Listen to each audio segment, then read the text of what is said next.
This podcast is a member of the Voices of Wrestling Podcasting Network. Visit voicesofwrestling.com to hear the rest of our great podcasts, as well as show reviews, columns, opinions, and updates across the world of wrestling.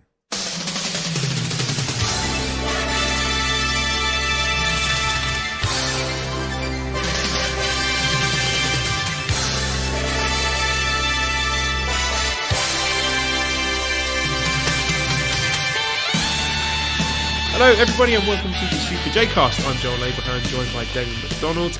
Nearly Christmas, Damon. Are you excited? I am excited. It's the most wonderful time of the year, as the song goes. I like the Christmas time. I always have fun. There's always plenty of things to do and food and drinks, and it's going to be a fun time. What's your Christmas dinner looking like this year? So we go every year. We traditionally go to Baltimore to our friend Gabby's mom's house, but this year they decided to rent.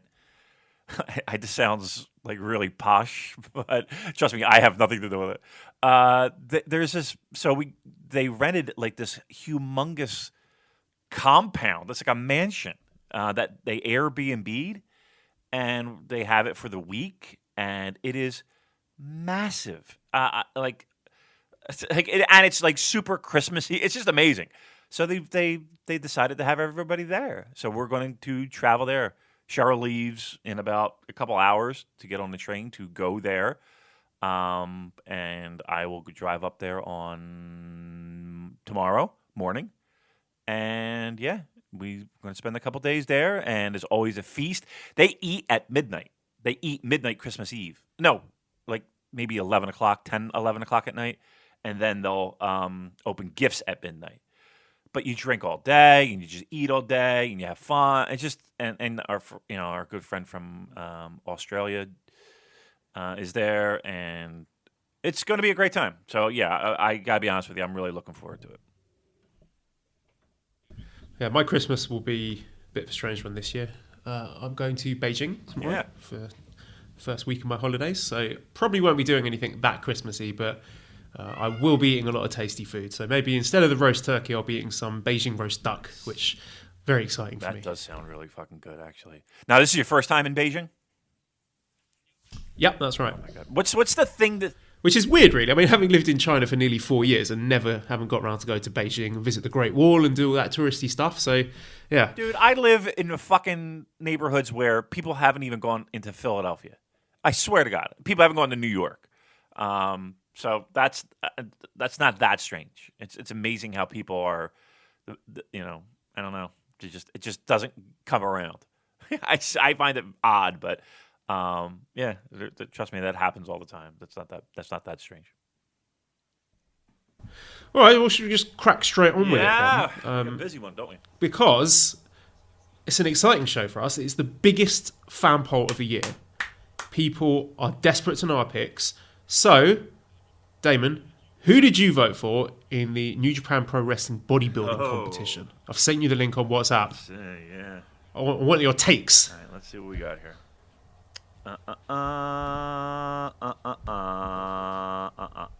Listen, if Peter's in it, I'll tell you what. Show is ripped. Show looks like he hasn't eaten in 2 weeks. He's got like a... The biggest feud of the decade, Show versus carbs. For sure. That man hasn't had a carb in months. Wow. I mean, he is ripped. I mean, why isn't Show taking off his shirt? Or Yo, rather. He's in a flannel. Yeah, that's weird. He sort of fundamentally misunderstood the principles of the bodybuilding competition, hasn't he? You can't see anything. He just suddenly got really shy. Right, him, of all people. He's wearing a fucking flannel. Ibushi, of course. I mean, here's what Ibushi's got. He's got those side ab muscles. So you got that, you know what I mean? Like right on the rib cage. Like I don't even know how the fuck you would even develop those things. Oh, Lord. Unbelievable. I'm sure it's all natural, Damon. Tana looking thick. Great pair of tits. Best tits in New Japan. Yeah, he was a highlight of that book, right? Hanare all lubed up, all greased up. See, here's the thing. He looks like he's got extra. He did a little extra on the baby oil just to fucking get the the muscles glistening. Tajiri looking ripped. Very slippery. Look at Tajiri's back. Whew. Jesus Christ. I didn't even know I had muscles there, let alone developed muscles. God almighty. Oh. Ishimori. Well, yeah. Ishimori. Yeah. That back pose is... It's like he could hold a pencil between those. Oh, my God. I mean, seriously. I mean, he has muscles where I didn't even think he would have muscles. The last two are pretty fucking great. We have Peter, who looks fantastic with her well-developed hiney. She has a very nice hiney with the Bullet Club logo placed strategically on the left cheek. And then you have Taguchi, who, yeah, I mean, he looks like a listener of our show.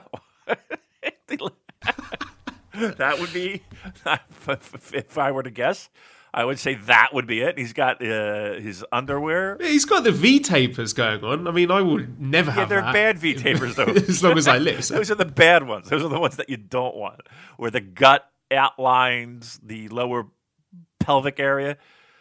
And I love his pose, too, that just the stretch, like the exhausted arm thing. It's fucking hilarious.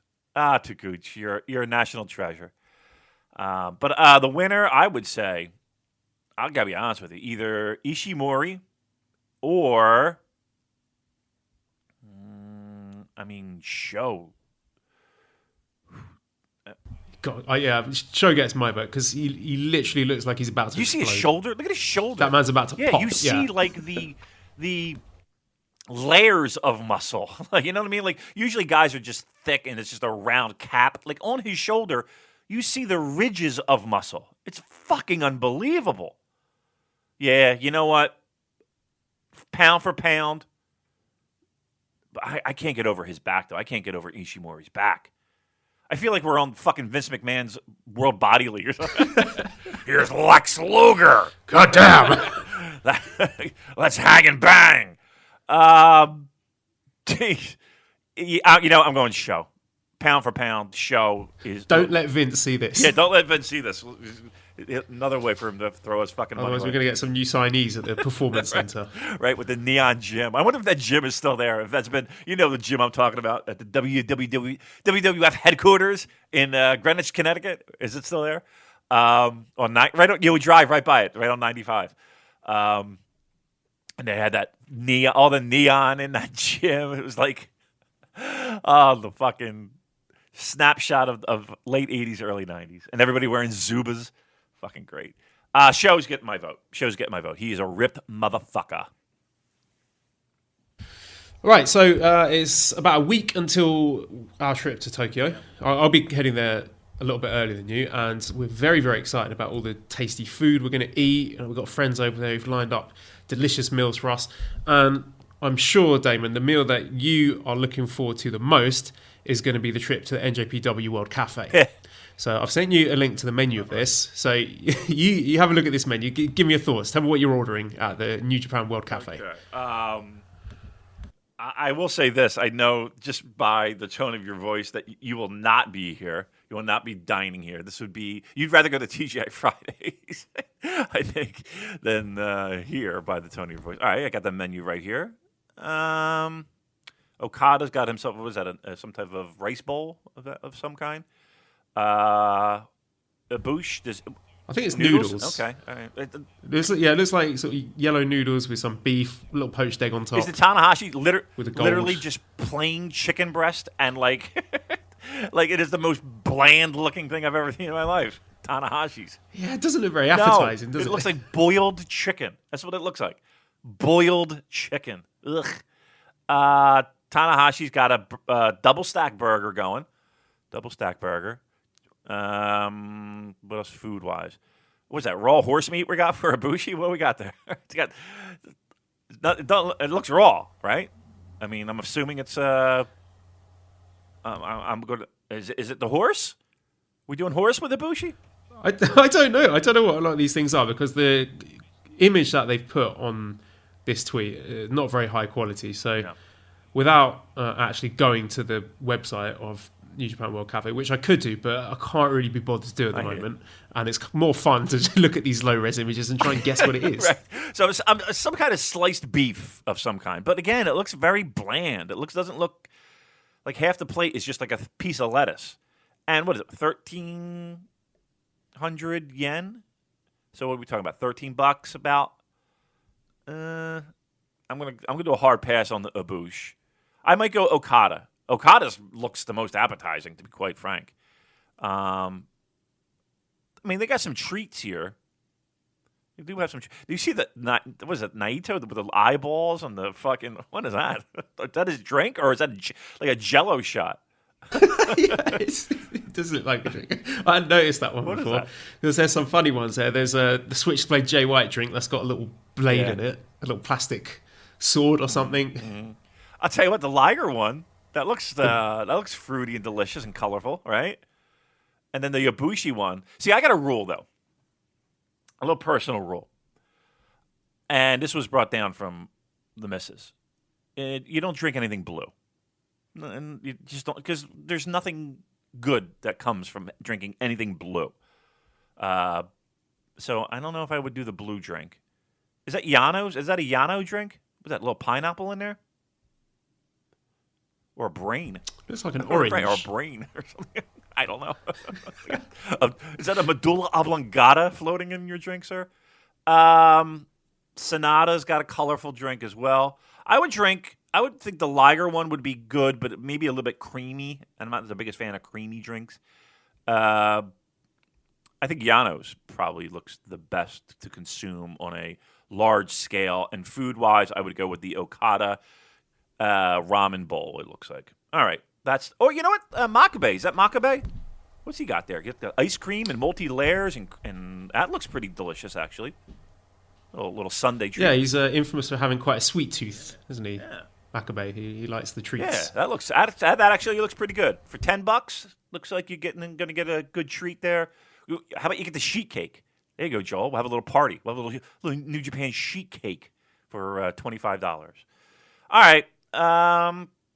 Yeah, I'm going Okada, and I might have the treat, the Makabe treat, and the drink I'll have the Yano punch, it looks like. All right.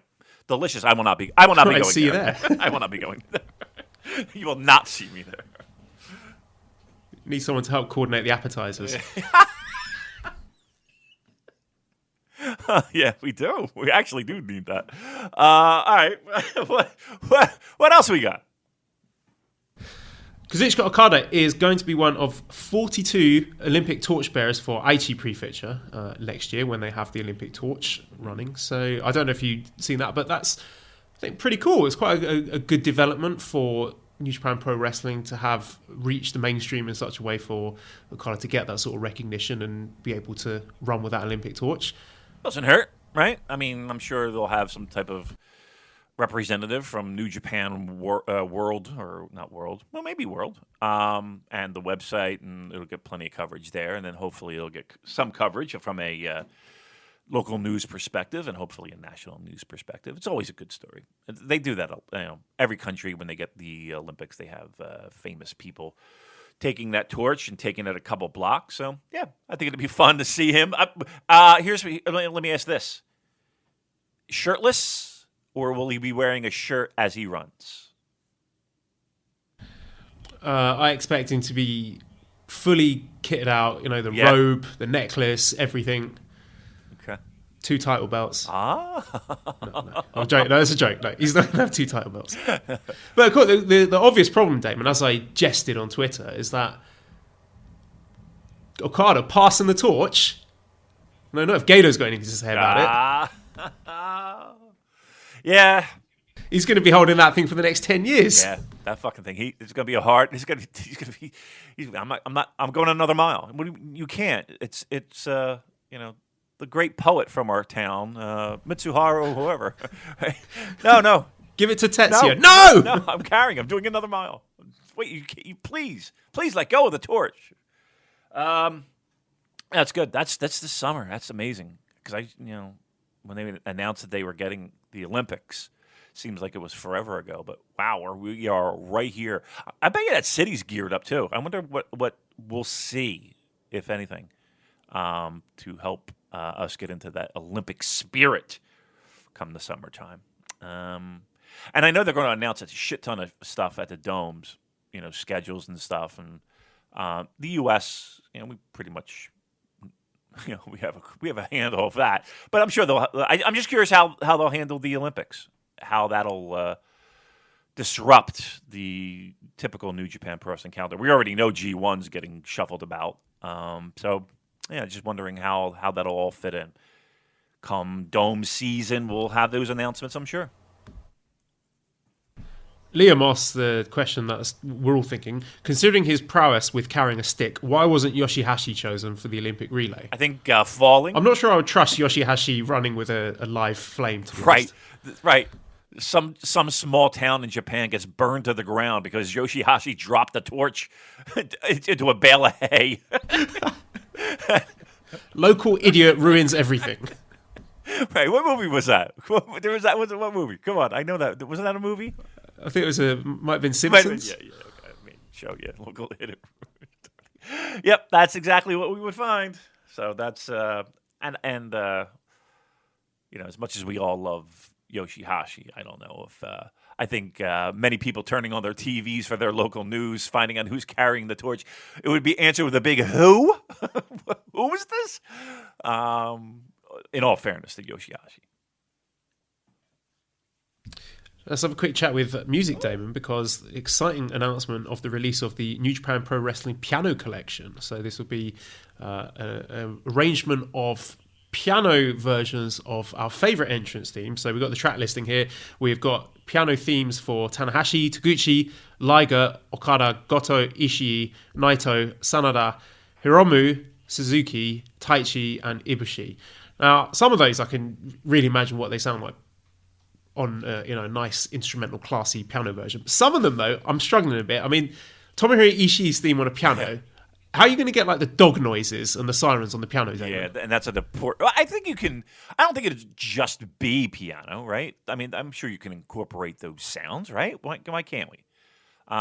It's 2020 almost. We can incorporate those sounds. I like the idea of this. Do you like you're a big operatic? Is that the word I'm looking for? You like this kind of thing. This is your wheelhouse.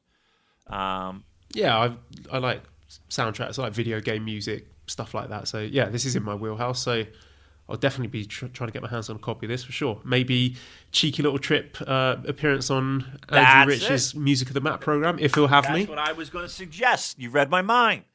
Or both of us. Oh, I don't think I could. You would do much better than me. I mean, you know what I mean? Like you would be able to pick out the intricate details of piano, where I would be like, that sounded really nice. I don't think it would go over. You were great at your episode with the New Japan Grab Bag. That was one of my favorite episodes. I like doing his show a lot. I said flat out, there's only a handful of shows that I really like. Anytime they ask, I'm in.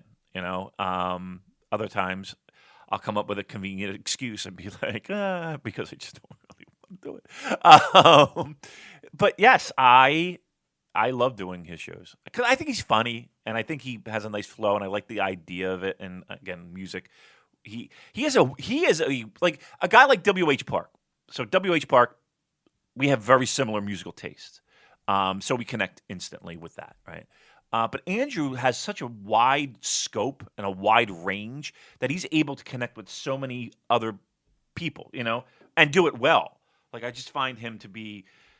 There's certain people that I kind of find fascinating in the pro wrestling world. Like I just find them very interesting people, and I think Andrew's one of those guys. Like he's just funny and dry and sharp and I don't know. I'll start.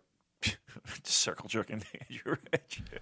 I said, well, let's complete the circle jerk. If he is not employed full time by a wrestling company within the next 2 years, then I will eat my hat. I don't have a hat, but I'll get one and eat it. You can eat my hat. I have plenty of them. Cover up my bald head.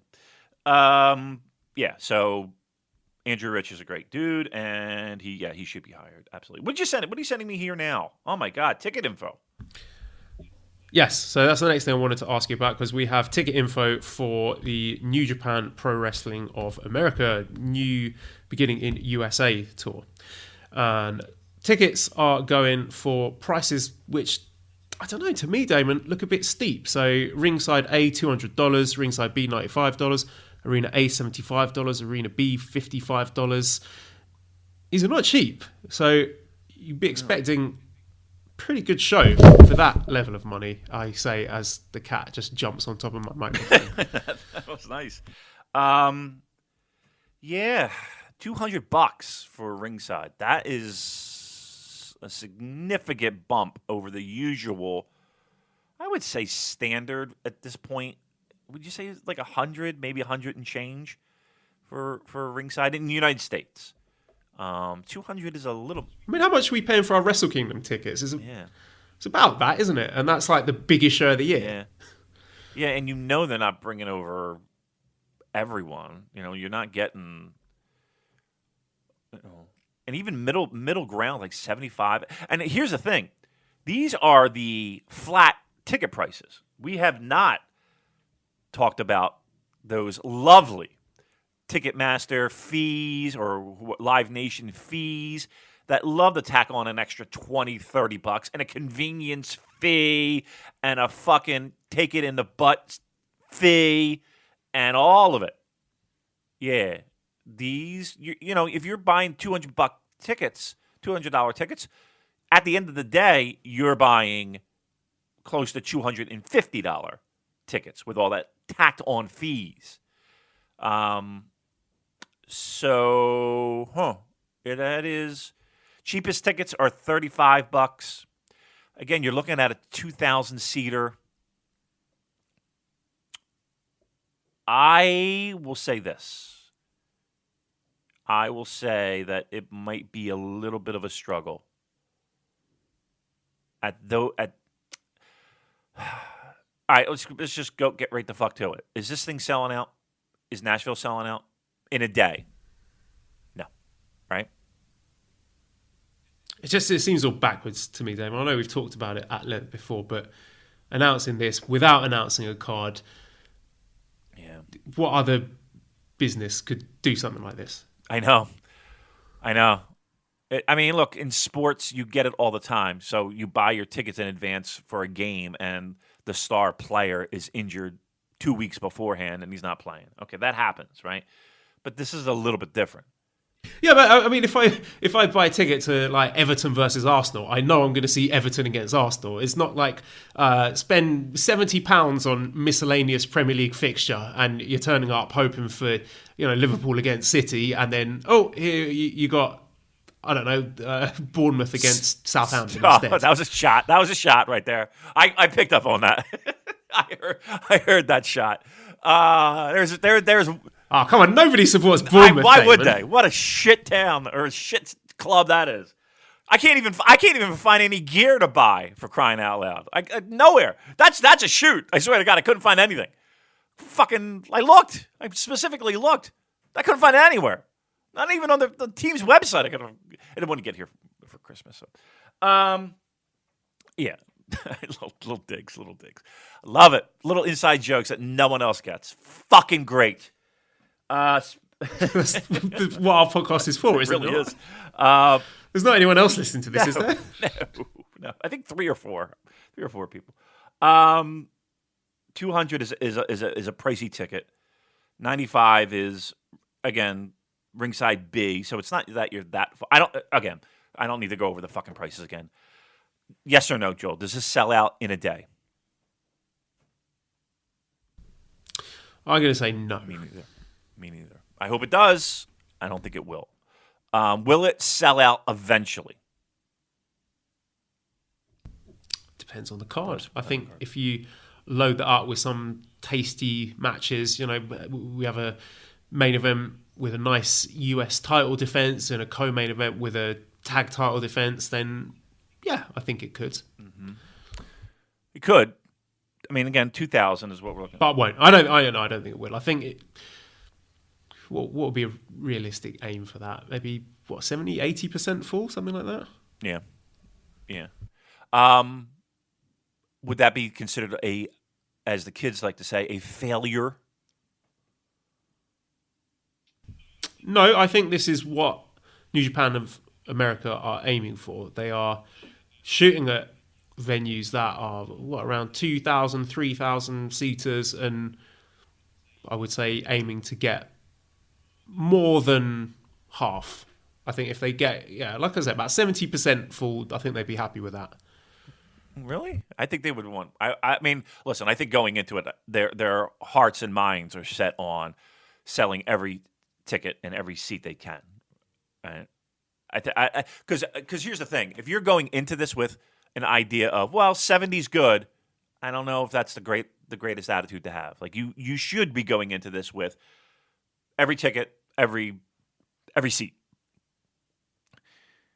This is hard. I'm just sort of judging based on how the sales have gone for similar events in 2019. Right.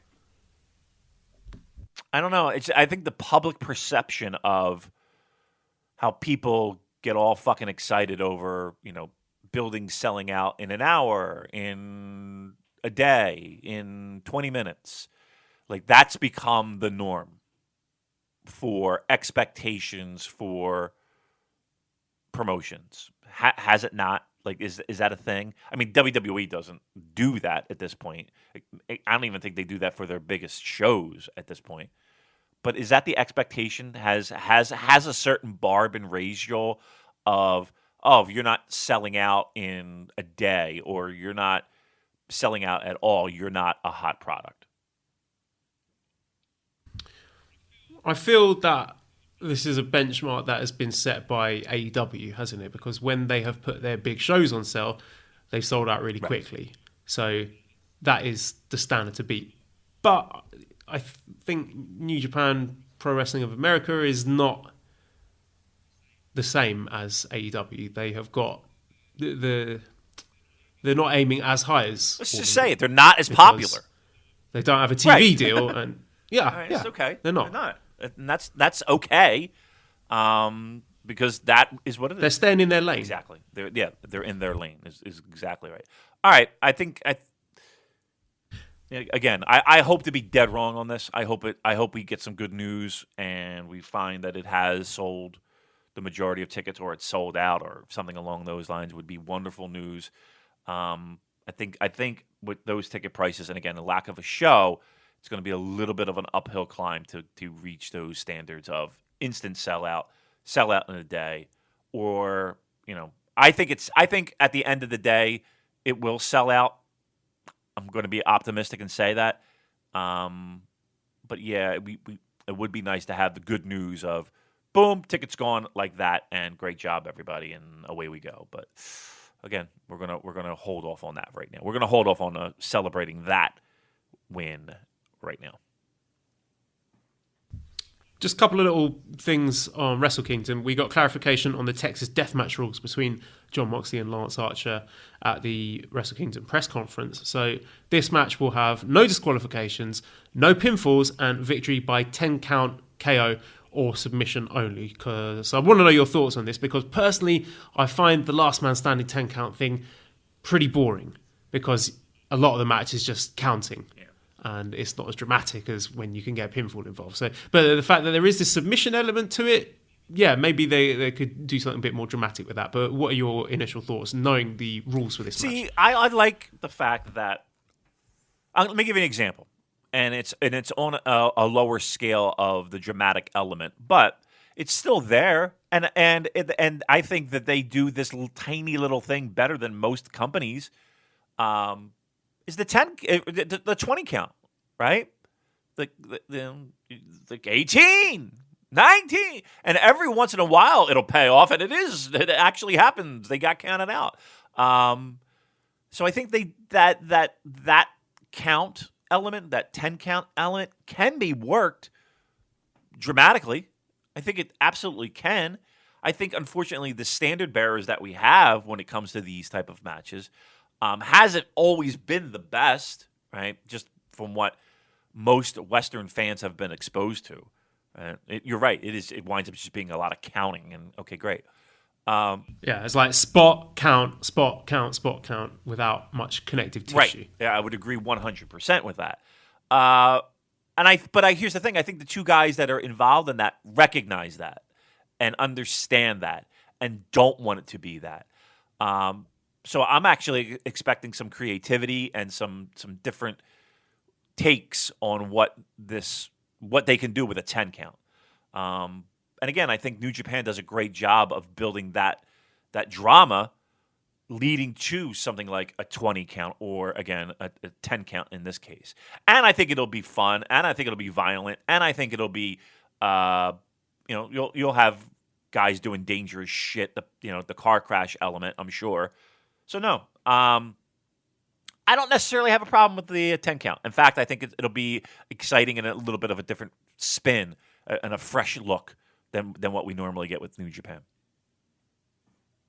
Last thing on Wrestle Kingdom, a tweet that made me laugh from our friend Gino Gambino, who says, I may talk myself down for a bit of a giggle, but if old mate Enzo turns up at Wrestle Kingdom, you're going to see a 300+ pound man leap over the commentary desk and fuck shit up real fast. I won't play that shit. So, Damon, this is something that I never knew I wanted to see at Wrestle Kingdom, but now, as we're sitting in the Tokyo Dome and maybe in the build-up to that, I'm going to be looking around trying to spot Enzo and hoping for some shenanigans going on. I don't think that'd be a good thing. Because here's the thing. If he shows, let's put it this way. If he's dopey enough, during the Gorillas of Destiny match. Again. I mean, seriously. All right, so again, this is pro wrestling. Let's bear in mind.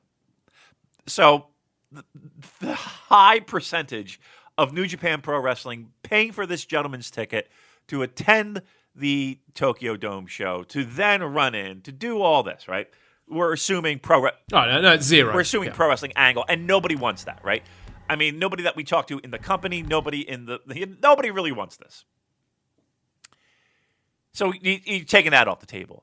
Then the other way this would absolutely happen, right? Or would it have to happen, should I say, Enzo would have to buy a ticket, fly over to Japan, pay for his own hotel, get close enough to the ring where there's police and security everywhere in the dome, hop the rail, run another 30 yards, because between the front row and the ring is at least 30 yards, then get into the ring and decide to do some nonsense.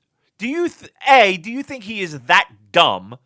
And B, do you think he would even sniff the ring, let alone get in the ring? I'm trying to put myself in the mindset of someone like Enzo, fading from the mainstream very, very quickly. Yep. You know, that ROH thing just turned out to be a whole lot of nothing, and he's trying to build up this thing with Tama Tonga. If I were him, why not? Wow. What have you got to lose? Jail is what you would have. You would have. Yeah, but he's an idiot. Let's not forget that he's probably not thinking it all the way through. Right. Okay. Well, if Enzo or if any of Enzo's people are listening to this show, please inform him that this is not a good idea on any level. You will not. Yeah, I'm not endorsing this. No, you will not get a job. But it would be hilarious. It would be hilarious. We would be pissing our pants laughing. That is for sure. But this will not end well. This will not. Did you hear? And I did see this, again, on my limited online travels. That fucking rap he did. Did you see that? I did, yeah. It was one of those things where you can't stop watching it. It's really cringeworthy, and you want to turn it off, but you just can't. Oh, my God. Like, Jesus Christ. Like, I couldn't believe what I was watching and listening. This guy rapping in his living room, and he's got to set up. I got to set up the beat. It's got to drop right here, and I can jump right. What are you doing? Like nobody. Who? I mean, you're an adult. I know this is me saying it, but Jesus Christ, you're an adult. You're not going to get a job from this. This is not something that the company is looking at. Trust me, this is a super J-Cast moment for you, Enzo. This is not a moment where, they're going to hire you because of the great work that you do. This is not it. No. They're not going to give you a job for this. Please find another fucking avenue because New Japan will not be signing you. Watch me show up at the fucking toe. I'll be like, yeah, just take it. Just stay at TGI Fridays. Yeah. Don't come. I mean, don't waste your money. Have another appetizer. Another round, please. We don't want this. No one wants this. We don't want this. Don't do it. Stay home. That's that. All right, let's get into these Road to Tokyo Dome shows at Kraken Hall. First one was Thursday, December 19th. Opening match, we had Rocky, Taguchi, Honma, and Makabe defeating Yuya Uemura, Yota Tsuji, Tiger Mask, and Jushin Thunder Liger. Just an interesting little takeaway. Chris Charlton said in that match that Yota Tsuji wants to do his excursion in Mexico, which would be interesting. So I don't know if that's going to be happening anytime soon because he's been around since he made his debut with Uemura in March 2018. That was during the New Japan Cup. So, it could be something to keep an eye on. We had a second match. Bad Luck Fale, Tangaloa Tamatonga defeating Hinari, Finley, and Jukes Robinson. Fale pinning Hinari in 7 minutes 30 after the grenades. Not too much to say about that one. The third match, this was an interesting one, with Dangerous Tekkers reunited again. Taichi and Zack Sabre Jr. defeating Even and Sanada, with Zack pinning Sanada in 11 minutes 52 seconds with one of his trademark flash pinfalls there. So I really enjoyed this match, Damon. It was a match that was good during the World Tag League, and it was a really enjoyable encounter here. And I just think the chemistry between Zack and Sanada is really, really good. Just quick question for you, Damon. Who would you rank as Zack's best opponents in New Japan? She wrestled a lot of them, right? I would think Tano would be on that list, right? I think Ibushi's on that list. I think Sanada's on that list. Naito's on that list. I mean, Ishii. Yeah. I think the question would be, name me a bad one, right? Name me a bad dance partner that he's had. He's been in the mix with just about all the top guys. Minus a handful, but he's the guy that has tapped out every main guy. That was his claim to fame the year previous. So no, he's been in the ring with plenty of talented guys, and I think Sanada's one of those guys too, right? Yeah, I've really enjoyed the matches that they've had together. I think, like I said, they've got really good chemistry, and I know there is news of Sanada having some sort of face injury. We don't know how serious that is. Hopefully it's not too bad and that he will be okay to wrestle at the Dome, because I think this match, Zack against Sanada, a match that before this Kraken show I wasn't too excited about. Now, after seeing them go at it in these preview matches, I'm really looking forward to it. I hope we get a sprint. When I say sprint, I mean sprint in relative New Japan terms. Like 15 minutes, that's all they need. It doesn't need to go longer than that. Just some pure grappling, because I really like the way they do their grappling and reversals. And I mentioned before that the way that they've been exchanging pinfalls, particularly in this match, with their the quick fire reversals of the near falls, and Zack getting the win with one of those, and then Sanada getting his win back after that.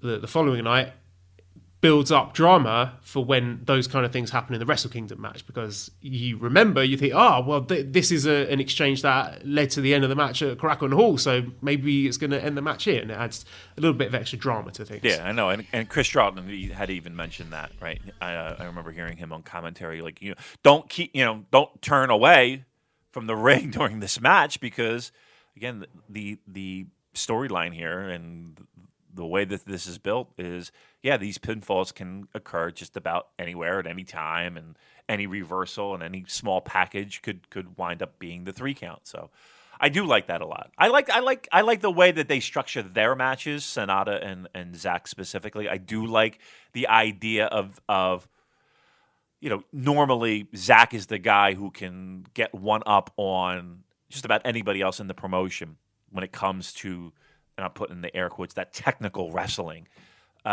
Yet, it's kind of like the superstar franchise sports team that always loses to some schlubby middle of the road or less than performing team. They just have their number.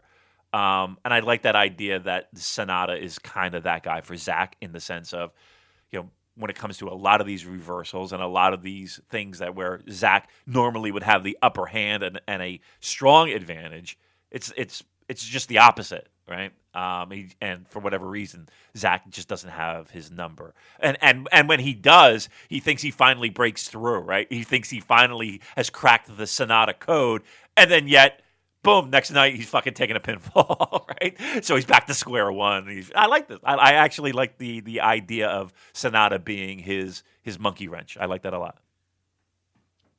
Yeah, and it also, I think it's going to stand out as something a bit stylistically unique in that Wrestle Kingdom lineup, because it seems to me that you're getting different flavors of singles matches at Wrestle Kingdom. Like, so this Zack Sanada match is going to be a grappling match, whereas Kenta Goto is going to be your sort of strong, quote unquote, strong style with them, smacking each other really hard, and then you're going to have your sort of Western style plunder brawl with Moxley and Archer, and so each of those singles matches is going to stand out in a different way. So I just like the way that this Zack Sanada match has been positioned.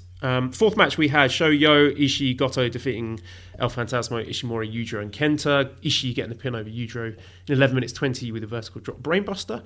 Fifth match, this was a good one. Tanahashi and Kota Ibushi defeating Shingo and Naito. 12 minutes 35. Tanahashi pinning Shingo after, as it says on the website, falling love.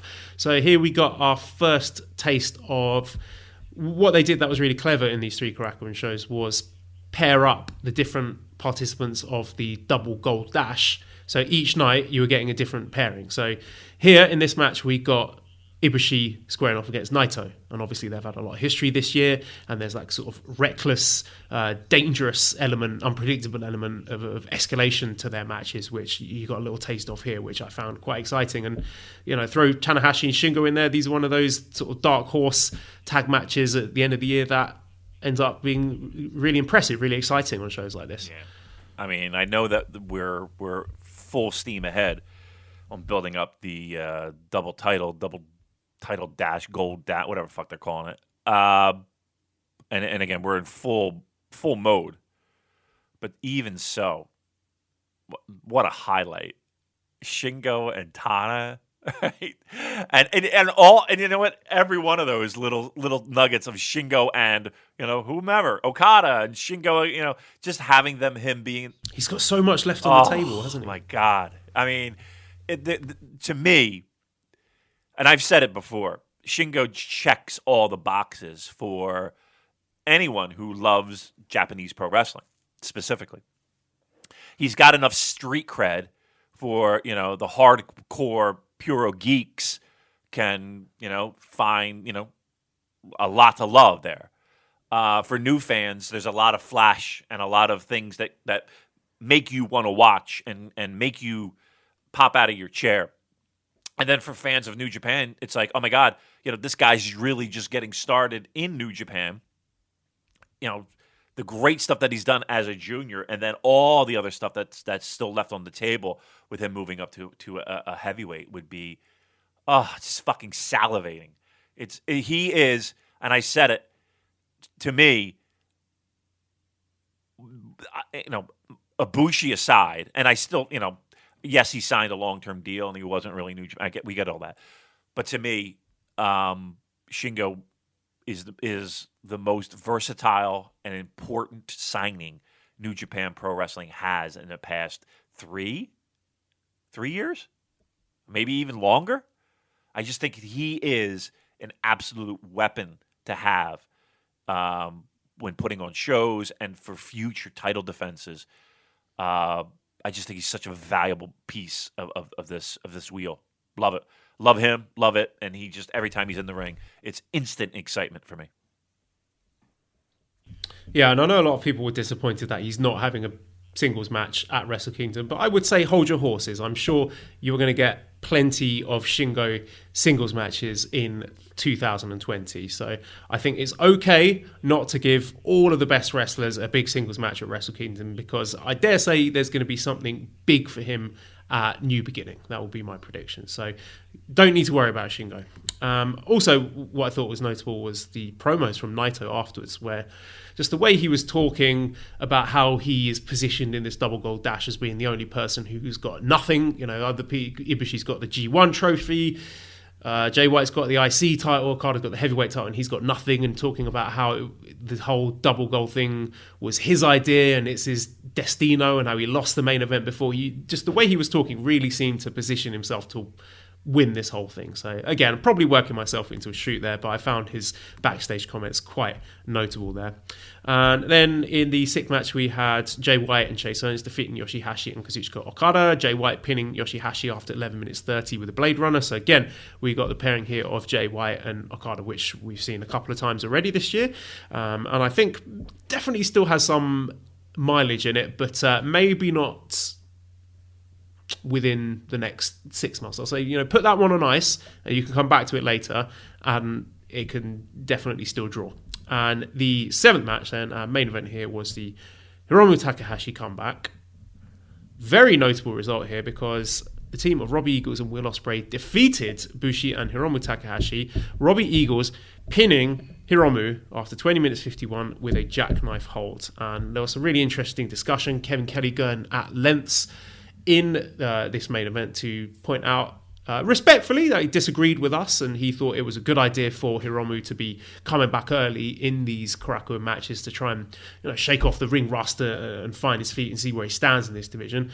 But Damon, first of all, there was a really interesting interview with Hiromu on the New Japan website with some quite harrowing accounts of his memories and recollections from when he received that injury after the Phoenix Plex from Dragon Lee. So you read this interview. What did you make of it? Yeah, and I recommend everyone hop over to New Japan's website. It's a good article. It's a good interview. And it really goes into great detail of Hiromu and that Dragon Lee match, and the instant that that suplex hit, he knew he was in deep, deep fucking water. And him talking about losing his feeling in his arms and legs and his time in the hospital. And dare I say, depression hitting in. And dare I say, him questioning whether he would even get back in the ring at all and or lead a normal life. Yeah, it was a read. It was definitely a read, and I would recommend it. It was we sit here and we talk about Hiromu coming back. We did this for months. What show? Speculate. There's a lot of things that were going on behind the curtain there to get him back to where he can be himself. Nobody wants a watered down Hiromu, least of all him. And I think it's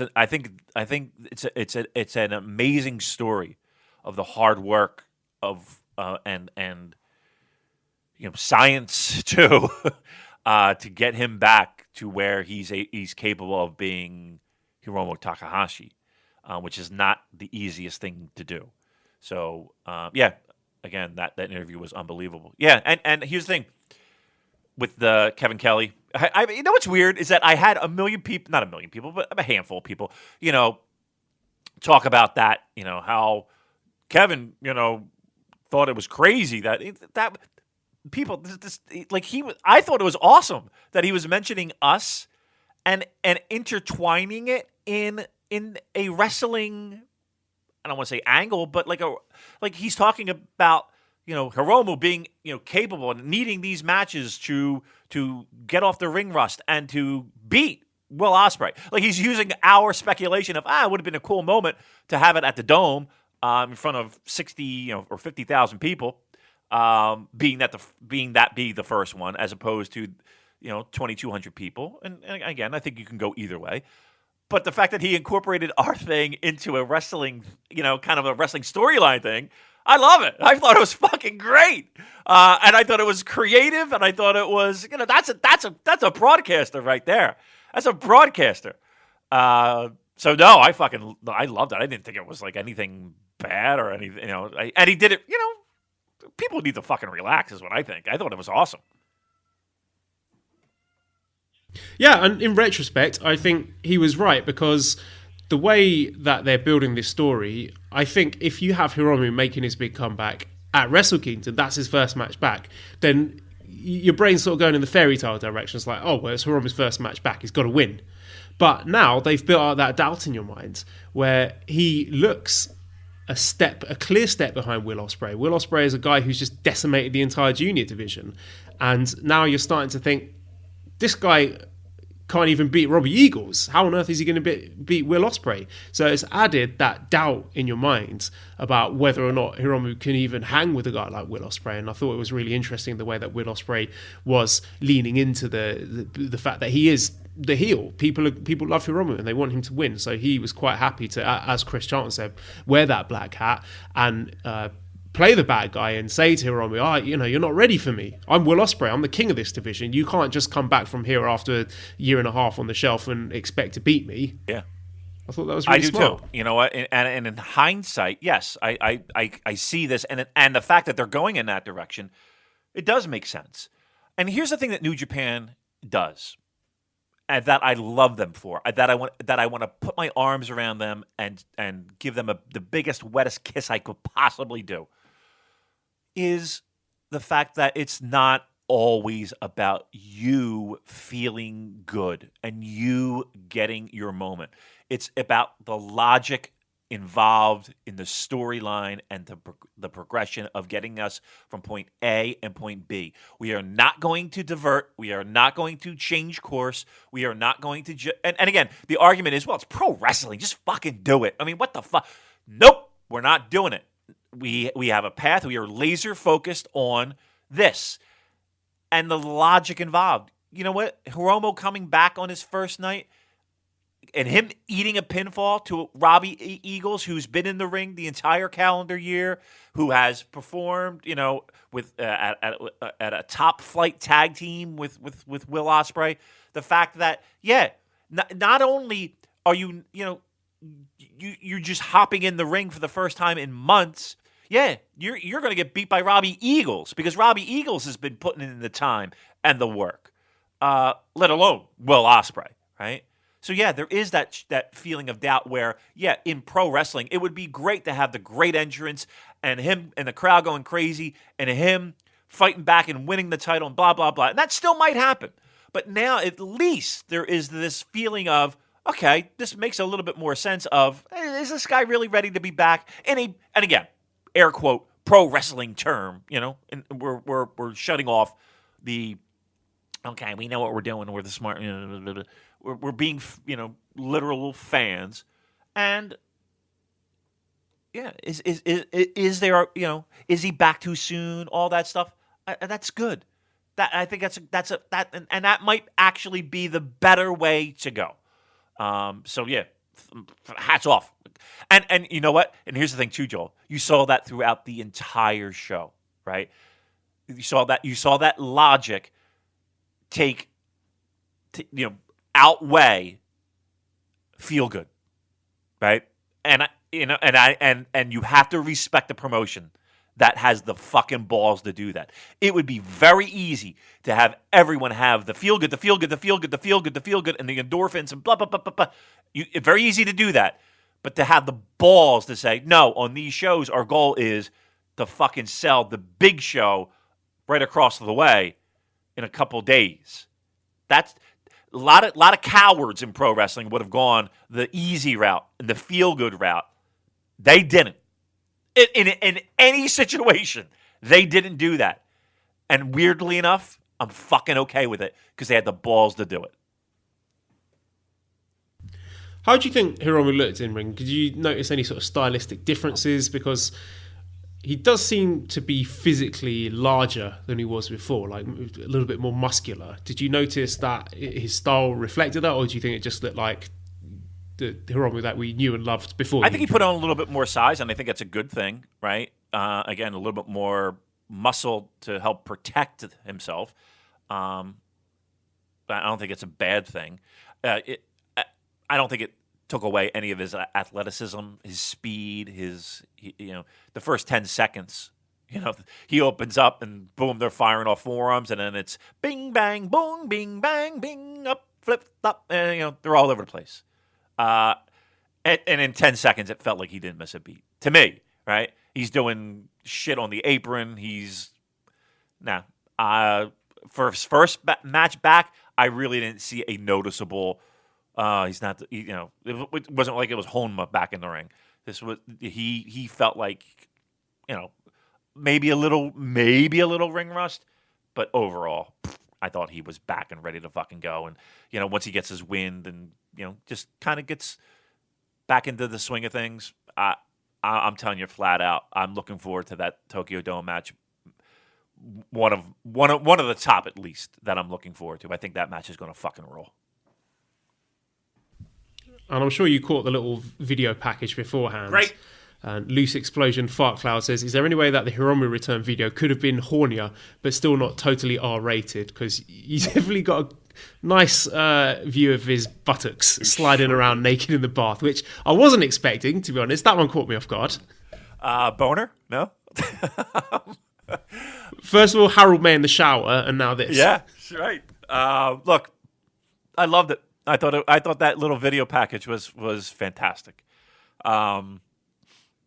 Again, him putting in in that new leather jacket he's got the Suicidal Tendencies, the band, the lyrics, and all they wanted was a Pepsi. He's got that down there now. Whereas what was on the back? Was it the Misfits or was it I forget which band was on the back? I think it was Misfits. Anywho, loved it. He might have the most fun pro wrestling gimmick in the sense of he just gets to be a kid. Like he gets to just be goofy and make faces and make fart sounds and just be goofy and be a kid. Like that's got to be so much fun for him. Like, just be like, okay, go do your thing, and just being able to just blah do it. Good for him. I like the video package a lot, and I think, like I said, him coming back, everybody with the signs and everything. It was a good moment. I liked it. It was good. Let's focus on the winner of the match for a moment here. So Austin, who's the host of Pod of the Hour, says, what's the ceiling for Robbie Eagles in 2020 after his showing during the Road to Tokyo Dome tour? And JDM says, who should Hiromu's first challenger be, assuming he wins the junior title? Do you do Ryu Lee immediately or let it simmer till Dominion? Eagles, Ishimori, El Phantasmo Show are all on the table and fun. So do you think, Damon, with Robbie Eagles getting the win here, that this is possibly setting up, if Hiromu wins the title, we're looking at Hiromu defending against Robbie Eagles at New Beginning? I would think so, right? Strong zero connoisseur Robbie Eagles. Maybe is first in line if things go as we think they will with Hiromu winning the title. So yeah, I mean, and again, we have other options that we can go to depending upon where we go with this Tokyo Dome show, the tag match with Liger. So yeah, I would, but getting the pinfall is usually a clear indicator that they're in line for a title shot when they do get a title. So I think that would be really fun too. Robbie Eagles and Hiromu, I'm down for fucking that. That'd be great. Okay, which takes us on to Friday's show at also Korakuen Hall. So just waiting for this to load. Toa Henare defeating Yota Tsuji in 6 minutes 11 after a Toa bottom. Ishimori, El Phantasmo, and Fale defeating Uemura, Honma, and Makabe, with Ishimori pinning Uemura in 10 minutes and 6 seconds after a bloody cross. Then third match, Jushin Thunder Liger final match in Korakuen Hall number 2, with Sho, Yo, and Liger defeating Rocky, Taguchi, and Tiger Mask, with Yo pinning Tiger Mask with a Dragon Suplex hold. Fourth match, Shingo and Sanada defeating Dangerous Tekkers, Taichi, and Zack Sabre Jr. So again, we're getting Dangerous Tekkers here, but this time Sanada picked up the win in 12 minutes 6 seconds with the O'Connor Bridge. One other thing I forgot to mention about the Shingo and Tanahashi interactions the previous day, what I really liked was the fact after Tanahashi got the pin, then he was in denial afterwards and he couldn't believe it, and in disbelief he tried to pin Tanahashi after the match had already finished, which I thought was such a great little touch. I love that. Yeah, me too. I saw that, noticed that, and definitely, I'm glad that you brought it up because I did think that was a fantastic touch. Outstanding, yes. Okay, so as we said, the Sanada Zack Sabre Jr. trading wins here, and I just think it's a real treat to be seeing Dangerous Tekkers have really good tag matches like this. So I sincerely hope that we get to see more of them in 2020. That it's a sustained thing in the heavyweight tag division throughout the year. It doesn't necessarily have to be for the titles, although I think it should be in the title program. But let's not just save all the good heavyweight tag teams until World Tag League. There's absolutely no reason. If you're not having either of these guys doing anything meaningful in singles program, keep them together and have them as a serious force in the heavyweight tag division, because God knows, Damon, it needs it. Yeah, just a nice breath of fresh air, and having them in that mix would be such a pleasure. Right? I think they work really well as a tag team, and to have them challenge, maybe be first in line, second in line when if we do see a tag title change. I mean, a Finley, Juice, Zach, Taichi little program, I could get into that. That'd be fun.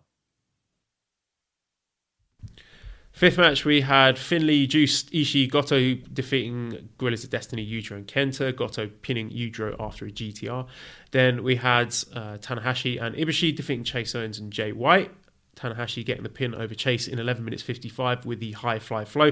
So again, we got a little taste of Ibushi versus Jay White here, which of course is a replay from the G1 Climax final. And if lots of people's predictions are to be believed, this could be our third place playoff on night 2 of Wrestle Kingdom. And the main event here, special 8-man tag match, Eagles, Ospreay, Yoshihashi and Okada defeating Bushi, Hiromu, Evil and Naito. Ospreay pinning Bushi in 7 minutes 43 following the Stormbreaker. And one thing that stood out to me as well is the way Naito signifies his attitude with his choice of clothes. So when he was against Ibushi, he's wearing his Rudo style with his t-shirt and his cap. But when he's facing off against the team with Okada in it, he's wearing his cape and his suit. So, as I mentioned, Damon, we're getting these little pairings for the double gold dash. Which of those combinations, because we saw all of them over these 3 nights, which one do you think had the most buzz?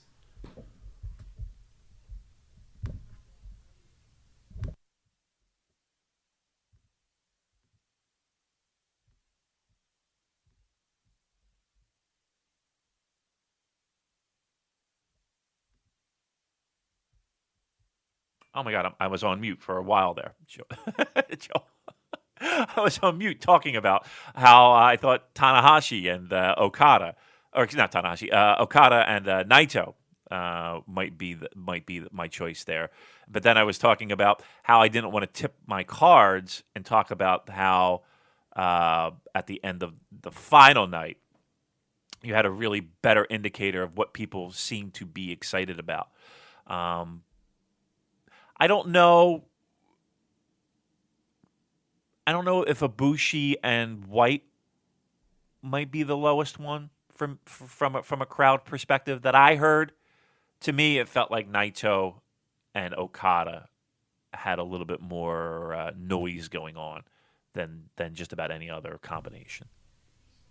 And it's the freshest as well, because we haven't seen that for 2 years. Yeah, I think they've done a really good job in finding ways to make each of these guys seem super important going into this. No one really feels, to me anyway, like a dud. Nobody feels like they're out of place with this. So I think they've done a good job. But I think from a noise perspective, I think for me, and from what I was hearing, it felt like it was Naito Okada that was getting the most reaction. Yeah, on that point, prior to Power Struggle and the World Tag League Finals, I would have said that Ibushi was a guy who looked like he was getting somewhat lost in the shuffle, but he's done a tremendous job in just looking pretty unhinged over the last few weeks. That he knows, that's part of the story now, he knows he's being overlooked, and he's like, fuck you, I'm not here to just make up the numbers. If you disrespect me, I'm going to kill you. So we're getting those little touches of Murder Ibu, which I've really enjoyed, and it's definitely had a bit of extra spice to things. And we talked before about the possibility of him turning heel. I don't think that's on the table personally, but there was a promo after this, after his match on this show, where he said, "Do I smell like I belong in Bullet Club?" And he said, "Bullet Club isn't even a real heel faction. I could be a way bigger heel than them if I wanted to." So what did you make of that? Do you think he's laying seeds for something, or do you think this is just Ibushi showing that he's a force to be reckoned with? I think it's more of a force to be reckoned with. I do like the way that what Jay, kind of dropped hints that, another guy, we know we're talking about with Kenny, may have let him down and all that kind of stuff. The idea of Ibushi being a heel kind of seems very, very, very strange to me. So no, I don't feel like I don't think we're seeing a heel turn here.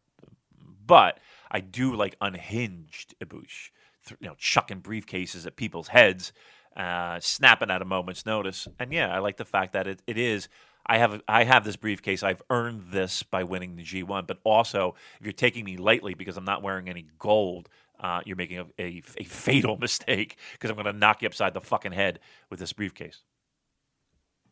Yeah, I think it's more compelling and dramatic when you get those little glimpses from Ibushi very seldom. If he's doing it all the time, then it will lose its effect. But then the fact that most of the time he looks like a sort of, friendly, smiling baby face, high-fiving the fans and all of that, pretty boy. But then sometimes you get him where he's been an absolute dick to the young lions, like the match he was wrestling with Ren Narita that we mentioned a few weeks ago, or where he's twatting people in the head with briefcases. So I think the more sparingly they use it, the more effective it is. So moving on to the Saturday show, we had Yota Tsuji, Taguchi Honma defeating Uemura, Tiger Mask, Makabe. Taguchi getting a pin over Uemura at 10 minutes 14 with the Dodon. Robbie Eagles showing Yo defeating Gedo, Phantasmo and Ishimori via disqualification.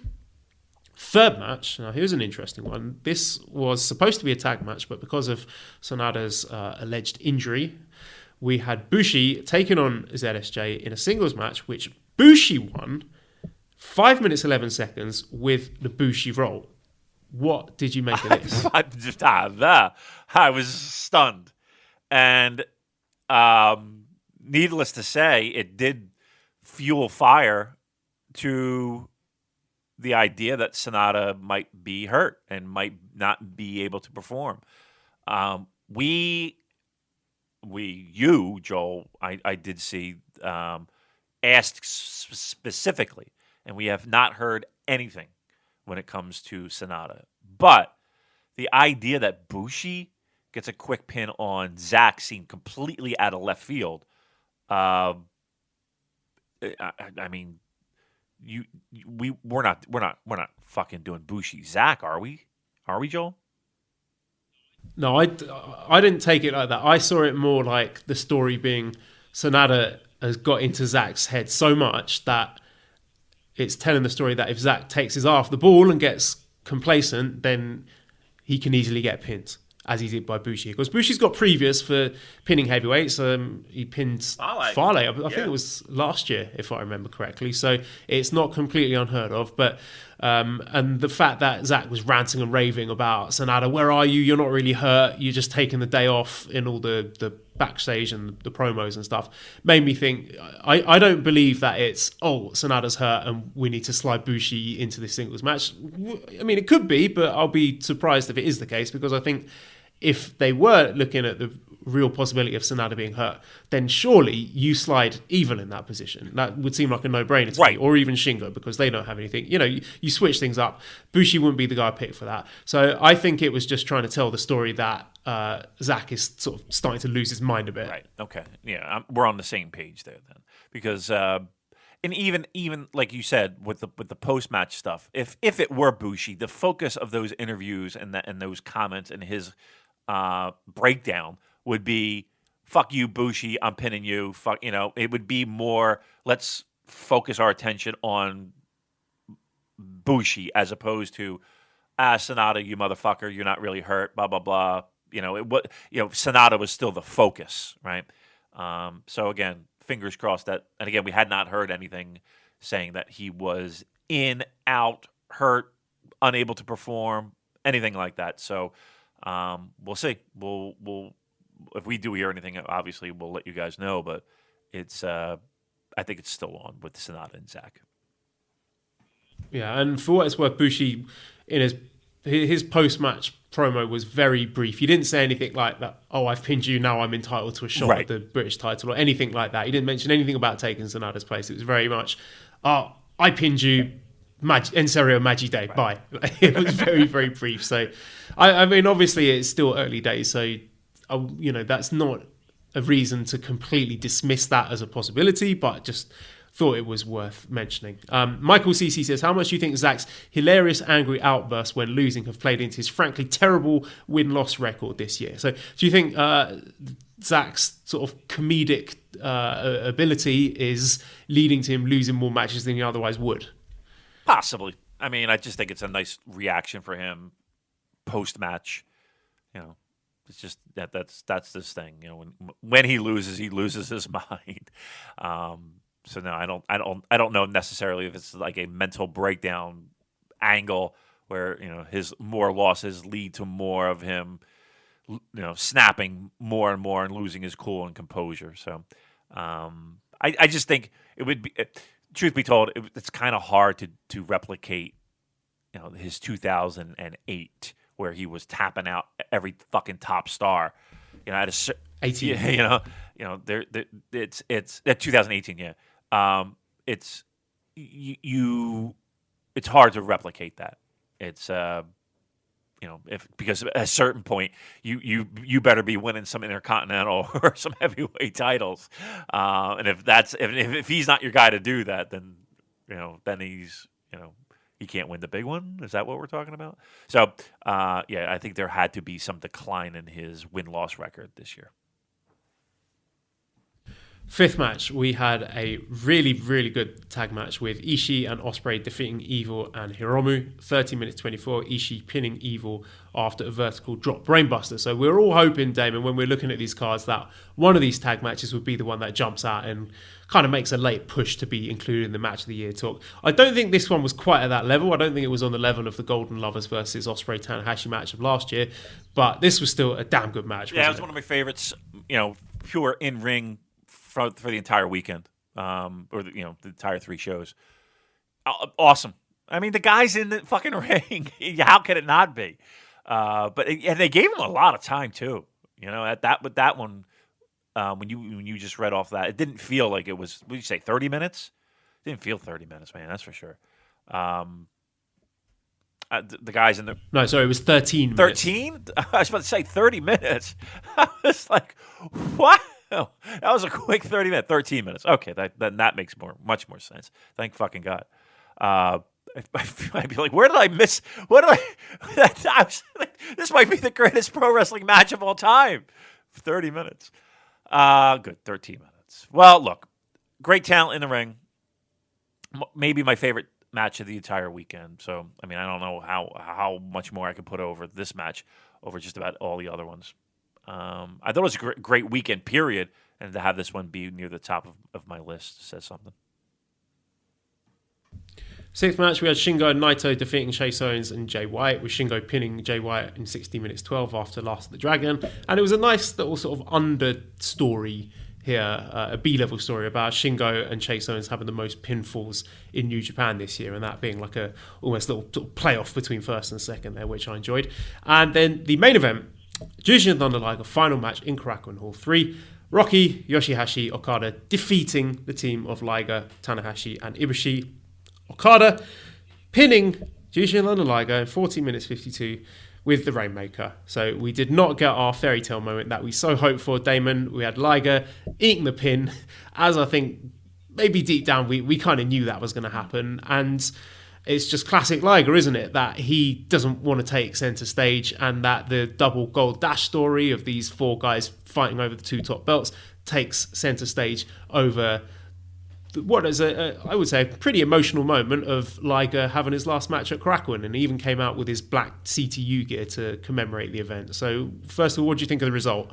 Not shocking, right? New Japan, again, we talked about this a little bit before, that they don't let that feel good get in the way of what is the right thing to do. The right thing to do is to close that show with your top star going into quite possibly the most important main events for this company in the modern era ever. I mean, we got 2 Dome shows, so, and Liger is a big piece of that, mind you, but in the entire pecking order of New Japan Pro Wrestling, 1, he is still a junior, right? 2, he is retiring. So again, of everybody in that ring, he probably is the least capable, we'll put in air quotes. There's no reason for him to get a miraculous pin. Now, look, could he have pinned Rocky Romero? Could he have pinned Yoshihashi? Could he have pinned anybody else if you want to stick in that tag match? Yeah, of course. I think he could have. But at the end of the day, he's a junior, retiring, older, and it kind of is fitting that Okada rainmakers him and takes him out of the equation so that there is no chance of get on the mic, Liger, do a post-match. Because unfortunately, or fortunately, depending upon how you want to look at it, we got a whole angle we got to do. And how do we get Jushin out of the ring, get him to the back so that we can do the run-ins and we can have the end be what it was? Look, I've been following this guy for 30 fucking years, more than that. He is my favorite pro wrestler of all time. There's, what I have loved to have seen that moment, of course, absolutely. But New Japan Pro Wrestling isn't going to let their emotions get in the way of what is right for the company. And here's the thing, too. I truly believe, and if history is any indicator of how Jushin Liger is, it's he's not going to let himself be that focal point when he knows that there are bigger fish to fry. So if you don't have respect for Jushin Liger for that, then I don't know what to say. Again, would I love to have that moment, that pro wrestling moment? Yep, you fucking bet it. I'm going to get that moment at the Tokyo Dome. He might lose every fucking match, be honest with you.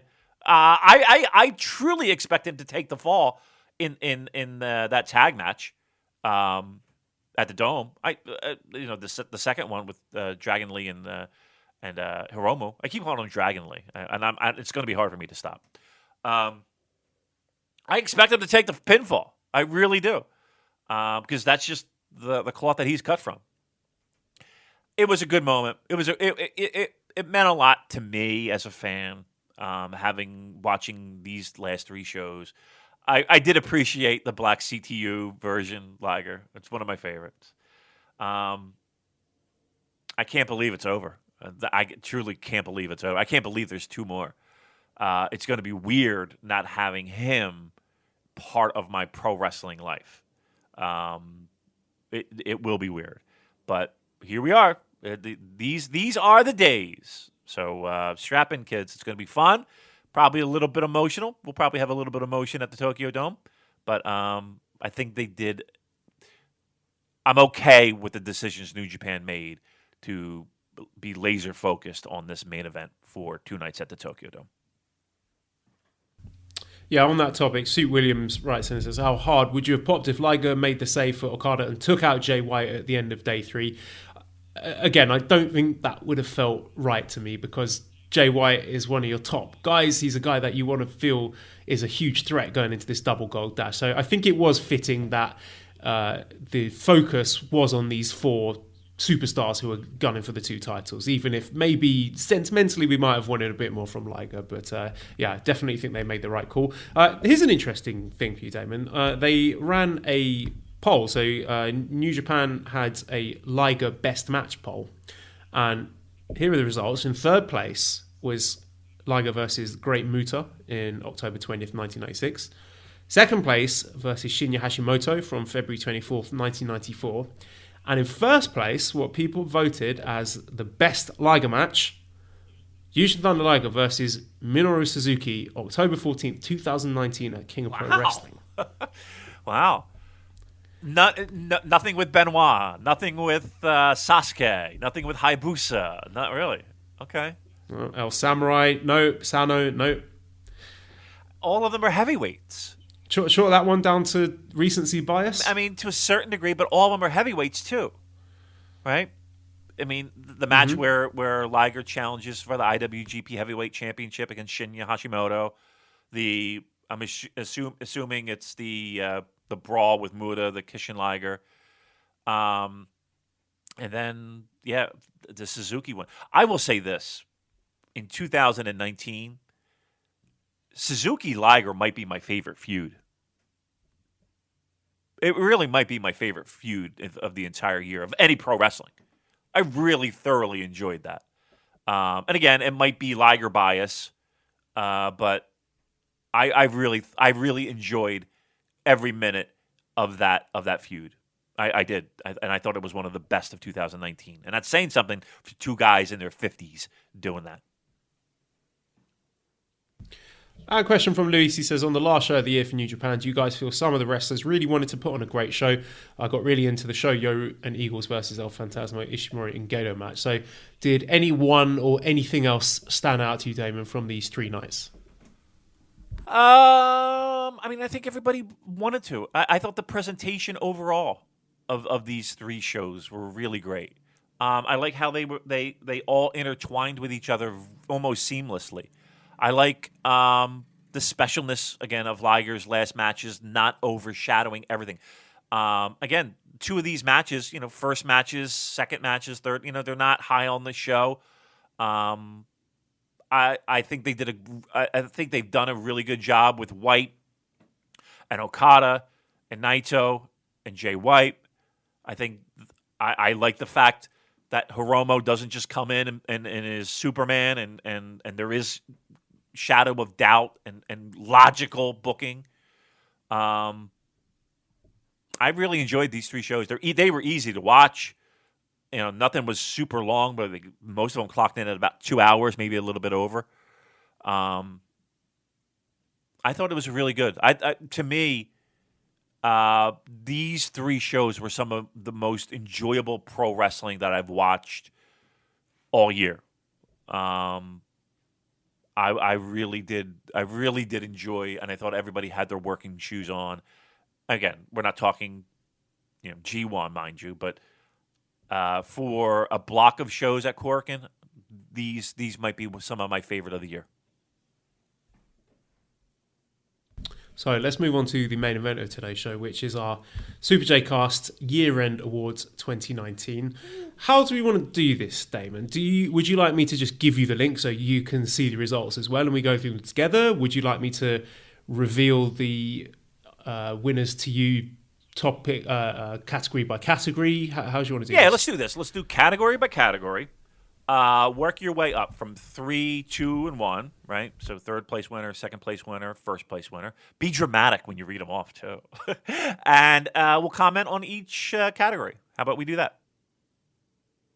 Okay, so shall I give the listeners' result first and then we give our own picks afterwards? Yes. And in terms of the categories, do we want to work from the least important to the most important and leave rest of the year to the end, or just go rest of the year downwards? I say let's kick it right off. Let's do Wrestler of the Year for 2019 for New Japan Pro Wrestling. Let's do that. Okay. Now, would you like me to show you the results of this or just tell them to you? I would rather you tell them to me, only because... Oh, you know what? Show me, because I'm sure there's plenty of talking points. Okay, in that case, I'll have to screenshot them and send them to you one by one, but that is definitely doable. So if you bear with me here on the old WhatsApp, I will send you the results for our Wrestler of the Year category. Should be making its way to you on the interweb. So we're going to give your picks first, listener. So what was really interesting here is that fourth place and third place were razor thin here. So narrowly missing out, we had Okada just falling into fourth place with 625 points. And then in third place, we had Jay White with 628 points. Second place, Shingo Takagi with 923 points. And in first place, runaway winner, wasn't even close, Will Ospreay with 2,178 points. So you can see he got more than double what Shingo got in second place. There it is.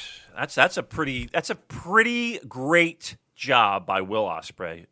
If you think about the names that have won this previously, and in somewhat of a landslide, right?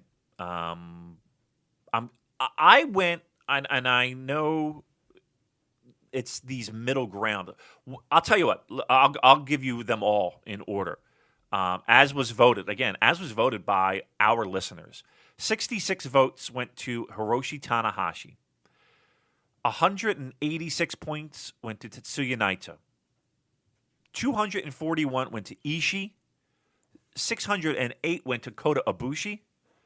625 to Okada. Jay White, third place. 628. Shingo, 923.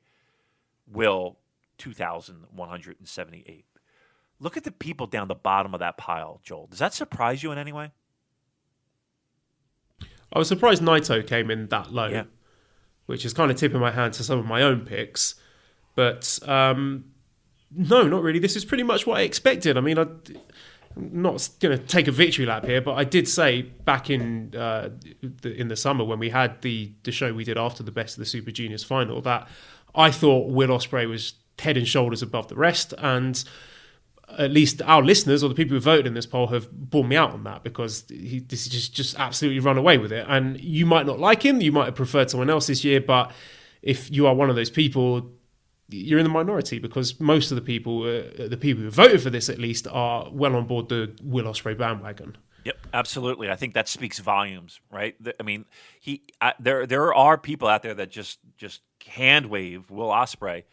I think the majority of the people. I get it. If you're not a fan of his wrestling, you don't like his style, then fine. I mean, who are we to tell you what wrestling you do and don't like? But like I said, you be the minority for that. Yep, that I mean, the proof's in the pudding, and the proof's in the numbers there. Again, the one thing that sticks out to me was Naito being so low, which kind of surprised me. But Jay White getting some love as well. I like that in third place. Shingo in second. Does that surprise you at all? Over and above names like Kota and Ishii and Naito and Tanahashi and Okada. Does that surprise you? Yeah, see, I didn't have Shingo in my top three because I think he peaked really, really high. Some absolutely incredible matches. But in terms of consistency throughout the year, he had a very busy kind of spring and summer with the Best of the Super Juniors and the G1 Climax, but not too much before and after that, which is not his fault. I mean, this is just the way that he was booked. So he made the most of the opportunities he was given. But, I mean, I could just give my own picks here maybe. So third place I gave, again, it was really close between Shingo and Naito, but I went for Naito in the end, third place, just because I thought he was consistently more enjoyable throughout the year than Shingo was. So I'm looking at the Jericho match at Wrestle Kingdom, which was great, Taichi match at New Beginning, Ibushi match at the New Japan Cup, the rematch then at Madison Square Garden, and then the third match in the trilogy at Dominion, all fantastic. I thought Naito had a really, really good G1. The Taichi match, Goto match was great. Ishii, Moxley, Juice matches were good. The Shingo match was outstanding. That was in my top 10 for the year. Even the Jeff Cobb match was good, and the Jay White semi-final I thought was brilliant. And I spoke before how much I loved their match at Destruction, and I enjoyed the Taichi match, that Power Struggle. So I thought Naito from top to bottom had a really outstanding year. So I had in third place. Second place I had Jay White. So again, started the year really strong with that Okada match, winning the title from Tanahashi at New Beginning. Ospreay match at the anniversary show I thought was excellent. And again, that's a top 10 match for me for the year. I think that one's really underrated. The Okada match at Madison Square Garden, the Goto match at, I think it might have been Hinokuni after that, I thought was good. The Best of the Super Juniors rematch with Tanahashi I thought was excellent. And again, I thought his G1 was very good. A lot better than it was last year. I thought he had really great matches with Goto, Ishii, Shingo, Juice, Naito. G1 final against Ibushi was terrific. Destruction match I said before against Naito I loved. And his Power Struggle match at Goto was decent as well. So again, Jay White second place for me, and yeah, I mean, what more can you say about Will Ospreay? I'm just looking at the matches he's had. So Wrestle Kingdom, Ibushi, anniversary match with Jay White, New Japan Cup, Lance Archer and Okada. The Madison Square Garden match against Jeff Cobb was really great. His Best of the Super Juniors, really stand-up matches with Rocky, El Phantasmo, Bandido, that was a terrific match. Robbie Eagles, even the Taguchi match was good. Match of the Year candidate with Shingo in the finals. Dragon Lee match at Dominion was brilliant. Southern Showdown match with Robbie Eagles got rave reviews, and very, very good G1 matches against Archer, Sanada, Ibushi. The Okada match at Kraken was terrific. ZSJ, Evil, Kenta Tanahashi, the Tanahashi match at the finals, a lot of people absolutely loved. And then the Super J Cup as well. You had the Amazing Red match, Show, El Phantasmo, and then the Super Junior Tag League. You had a really good run with the Birds of Prey. And the Power Struggle match against Bushi, which was better than it had any right to be. So yeah, clear Wrestler of the Year for my money. So that would be my top three. I'm going Naito, Jay White, and Ospreay. Yeah, I mean, from a pure match perspective, I think you nailed it. Right on the head. Ospreay, just having one of those blowaway years where every time he's in the ring, you were going to get something at the very least good, and a lot of times it was great. My top three.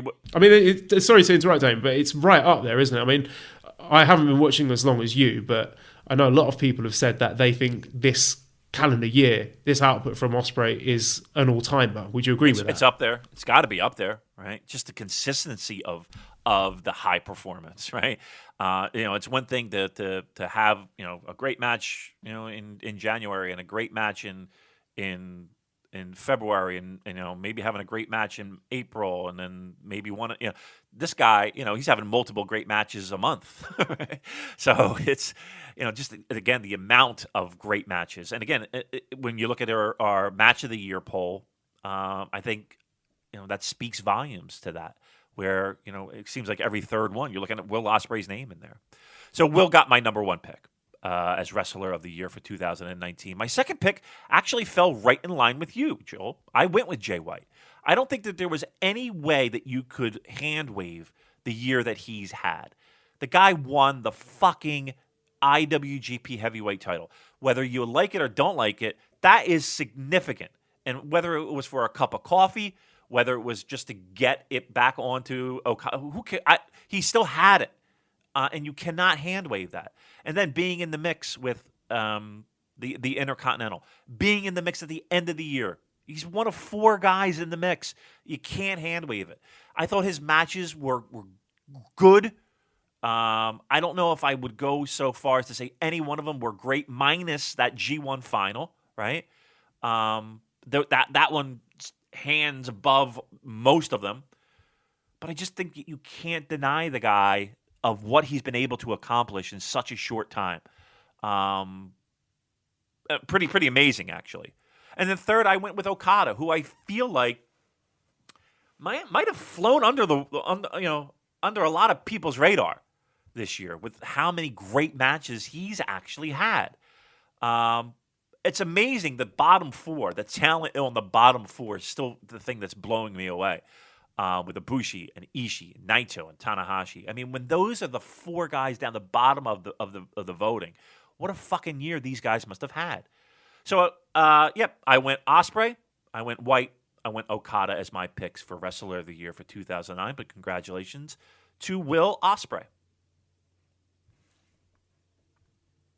All right, let's move on to category number 2, which was Match of the Year, and this was an absolute beast. We had so many matches in there. It was just pretty painstaking trying to add up the tallies for those, but I will send that over to you, Damon, so you can have a look. Right. So I will give, what should I give? Top 3, top 5? What are you thinking? Top 3. I mean, we'll be here all day if we do top 5, right?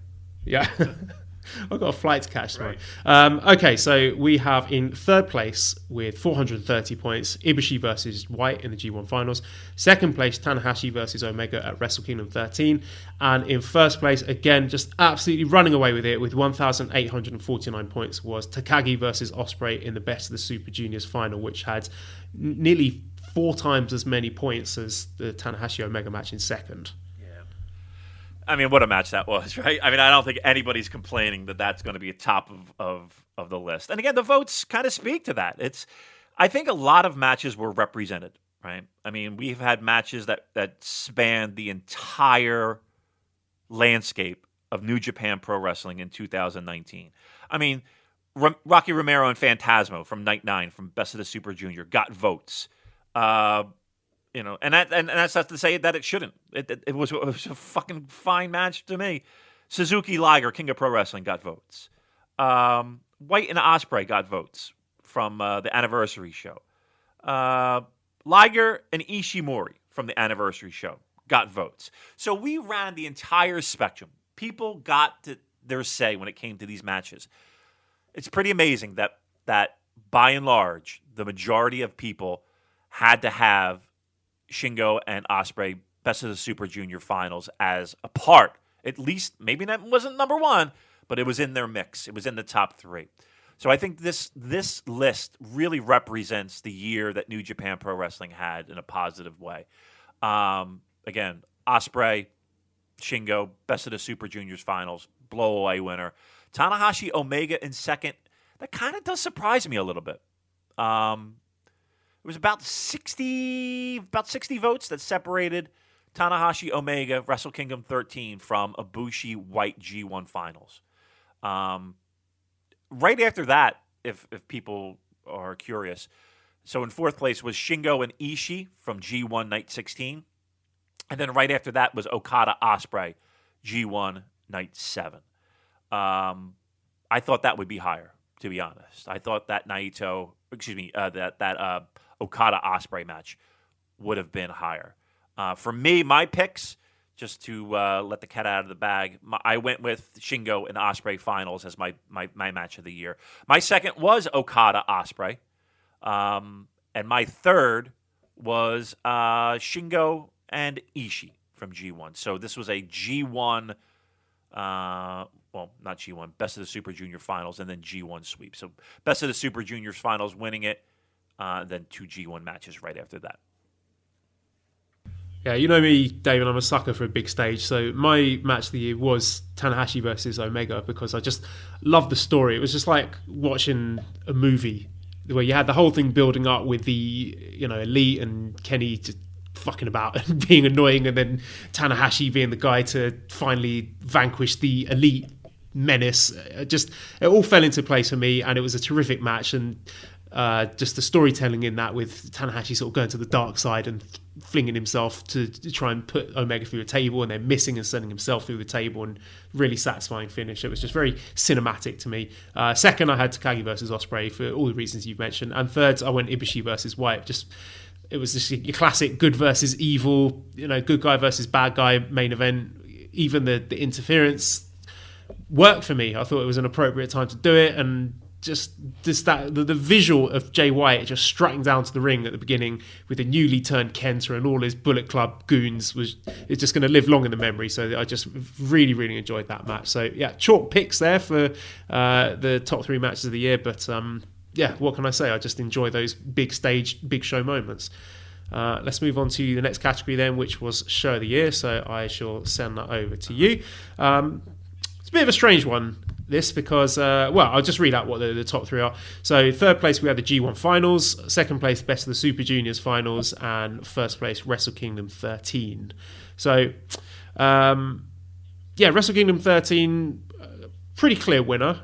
G1 finals got 598 points. Best of the Super Juniors finals got 1,100. Wrestle Kingdom 13 got 1,520. So good 400 points ahead. And it was a show that felt kind of rushed at the for the undercard, because a lot of 3-way tags and Juice versus Cody, and opened up very strongly with Ibushi versus Ospreay, but then kind of lost its way a little bit in the sort of second quarter. But then for the back end of it, I think really picked up and delivered a very strong finish, especially with those top 3 matches where Okada versus White was terrific, Naito Jericho, and Tanahashi Omega at the end.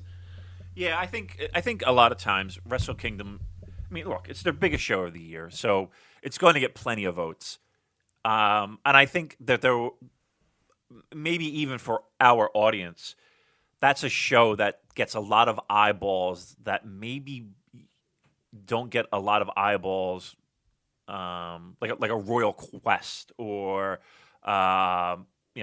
to a certain degree, maybe a power struggle. For people that hop in and out of New Japan Pro Wrestling and felt compelled enough to vote in our awards, Wrestle Kingdom is going to get a lot of those votes, right? People know. People go out of their way to watch and stay up. And I don't know if necessarily, Best of the Super Juniors Night 9 is going to get that same kind of eyeball, right? So people are going to remember Wrestle Kingdom. They're going to follow it, and it might just get those type of votes as well. That being said, it still was a significant winner, right, over the Best of the Super Juniors finals and the G1 finals. I had Best of the Super Junior finals as my top. I had the G1 finals as my second. And I went with Royal Quest third. I really enjoyed Royal Quest a lot, top to bottom. I don't know what it was about it, but I felt like it was such an easy watch for me. I really did enjoy that a lot, and I was struggling because I wanted to put some love for the G1 Supercard because I thought that was significant and important for New Japan Pro Wrestling, and I thought the visual of it with a sold-out Madison Square Garden, the most famous arena, was spectacular, right? And it was, and I will say that there was, attendance bias being there in the whole weekend and all that stuff. I was at Wrestle Kingdom, and I thought it was fantastic, and I thought it was great, and I thought it was spectacular. And it did have your match of the year on it too, Joel. So, but yeah, for being personally, I thought Best of the Super Juniors finals got my top pick. For me, my third place one is a bit of a strange one. I went for the G1 Supercard in Madison Square Garden, and I know the ROH stuff was terrible, but if you isolate the New Japan side of that, it was an outstanding show. And just for the experience as well, the fact that I was there live and just had an amazing week with you and meeting all those other people in New York, I think it's the whole package that, for me, puts it in third place, not just the quality of the matches, sort of bell to bell from start to finish. Second, I had Best of the Super Juniors final, which also had that terrific Moxley versus Juice match. And main event, number one. Sorry, Maddie's coming and she's pointing, she's gesticulating angrily at me. And first place, I had Wrestle Kingdom 13, which, I've said before, a bit unbalanced, but I thought delivered big where it needed to. So let's move on to the next category then, which is Tag Team of the Year. Slim pickings for this one. It's been quite a weak year, I think most people would admit, for tag team wrestling. And it was interesting that we didn't include teams like Dangerous Tekkers and Birds of Prey in there, who were only active towards the end of the year. And no one complained about that. No one said, where's Birds of Prey, where's Dangerous Tekkers? And I think people were aware of the fact that to win this award, you have to be active for most of the year to be in with a shout. So third place, we had Gorillas of Destiny with 1,166. Second place, Bullet Club with Ishimori and Phantasmo, 1,245. And clear winners, Roppongi 3K, 1,988. So no real surprises there, I think, sort of from the start of the year to the end. Roppongi 3K were the most consistent. I don't think they peaked particularly highly. I don't think that there was any really incredible match of the year caliber Roppongi 3K matches, but they were just good for the whole year and they were active, which I think has made the difference here. Yeah, I mean, not a huge bar, right? But yeah, of what we listed, I think our listeners went right in line with what I was thinking as well. So I also went Roppongi, Ishimori and Phantasmo, and Gorillas of Destiny, who I thought had a good year in ring, and I think that's important. I think a lot of the love that GOD get might be outside the ring, extracurricular activity. But I think Roppongi probably had a stronger. Let's put it this way: a stronger junior tag league than Gorillas of Destiny had a strong World Tag League, right? And not to say that was a difference maker in my voting, but that just kind of speaks to kind of where my mind was when it came to putting Roppongi 3K first, Bullet Club, Ishimori and Phantasmo, and then Gorillas of Destiny third. I had the same first and second. In third place, I went with Evil Sonata because I enjoyed their matches more than I enjoyed Guerrillas of Destiny matches this year. But there really wasn't much in it. It was a bit of a coin flip between those two. Next category then was Junior Heavyweight Wrestler of the Year, which probably won't surprise you to see the results of this. So in third place, we had Dragon Lee with 392 points. Second place, Shingo Takagi, 1,628. And again, runaway winner, Will Ospreay, 2,674. So it was really interesting that sort of around Best of the Super Juniors time, it was like Ospreay and Shingo having their own little personal contest for who was going to have, Wrestler of the Year, Junior Heavyweight of the Year, Match of the Year, and they were sort of running each other neck and neck. But I'm kind of surprised here that Ospreay was so far ahead, because I thought in terms of, well, actually maybe not, because Shingo did move up to heavyweight after the G1, so this is probably about fair, to be honest. But I was the same for first and second. The only thing I had different, I had Ishimori in third place, because I thought the tag stuff with El Phantasmo has been very, very good, and I thought he was also carrying the division at the start of the year. The Kushida match at Wrestle Kingdom, he had a terrific match with Dragon Lee. I think that was at Don Taku, I want to say, and there was the match with Liger, which I thought was outstanding, and then the three-way match at Madison Square Garden with Dragon Lee and Bandito I thought was great as well. So I think the sort of early part of the year that Ishimori had has been forgotten by a lot of people, so that's why I put him in third place. That's not a bad pick. The light heavyweight, Jesus, the junior heavyweight went right in line with my voting. So yeah, I went Will, I went Shingo, I went Dragon Lee. I was on the fence, honestly. I was actually going to go with a little bit of an El Phantasmo. I think you can't deny, just like we talked about with Jay White, it's kind of hard to hand wave the year that he's had. And the profile matches that he's been in, and winning the Super J Cup. But it seems like the second half of the year, it's he's been more in the mix with Ishimori. I like the fact that Rocky Romero got some votes too. I think it's pretty significant that Show middle of the pack at 205 votes for Junior of the Year. So people. He's impressed some people, that's for sure. But yeah, it went in line with. I mean, how do you give somebody Wrestler of the Year and not give them Junior Heavyweight of the Year if they're in the same division? So, Will, Shingo, Lee, those were my votes in that exact order.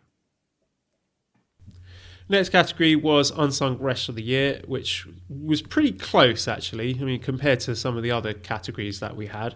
So results for this, top three, we had Juice Robinson in third with 797, Taichi second, 835, and Zack Sabre Jr. with 997 points.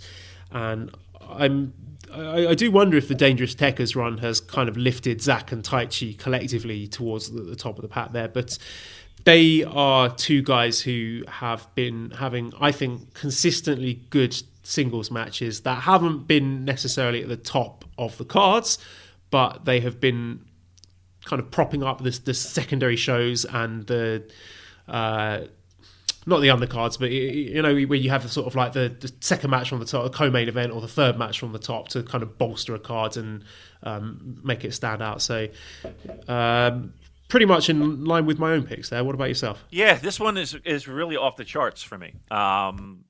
So none of the top three were people that I voted for Unsung. I think of Unsung as a guy who is there to do the heavy lifting and to do the and do it well, and to be the glue in matches and to hold things together.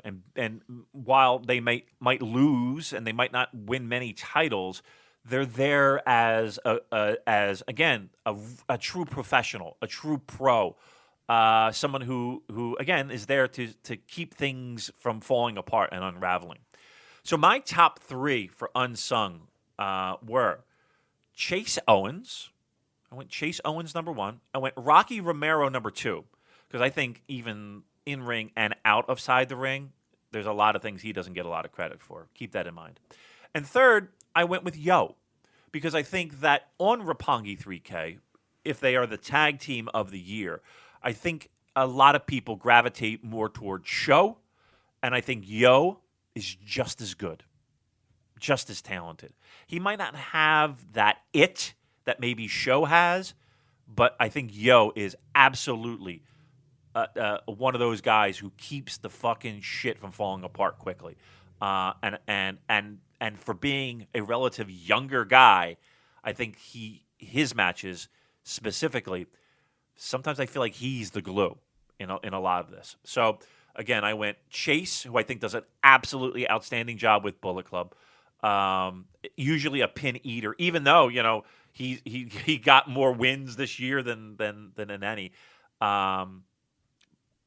Then I went up Rocky again for the unsung stuff that he does, and Yo. I've just found my picks, actually. I was completely wrong. My picks were different as well. Okay. So my first place vote, actually, I gave to Evil, because I think he's a guy who, when he's got the tap on the shoulder, he's really delivered, particularly in the big G1 matches as well. I think he has been there every step of the way. When he's had those big matches with the likes of Ibushi and Okada, I think he's been great. And also I think he does a lot of the heavy lifting work in the tag matches, where LIJ have been a big part of that. Second, I gave Rocky Romero for the same reasons that you mentioned, and for having a sneakily good best of the Super Juniors. And third place, I went with Juice Robinson, because he's a guy who doesn't always get I think the booking let's say rub that I think he deserves, but whenever he's given those spots, I think he's delivered. Like particularly at the start of the year, where he has had, I thought, good matches with guys like Chase Owens and Bad Luck Fale, which a lot of people forget about because they were early on in the year, but they were really, really good matches that probably didn't have any right to be. And also I thought he did such a tremendous job making Jon Moxley look like a killer when he came in, and I thought he had a pretty underrated G1 as well. So Juice was my pick in third place. So why do you think there you go, those are my why picks. do you think Zach got so many votes for unsung?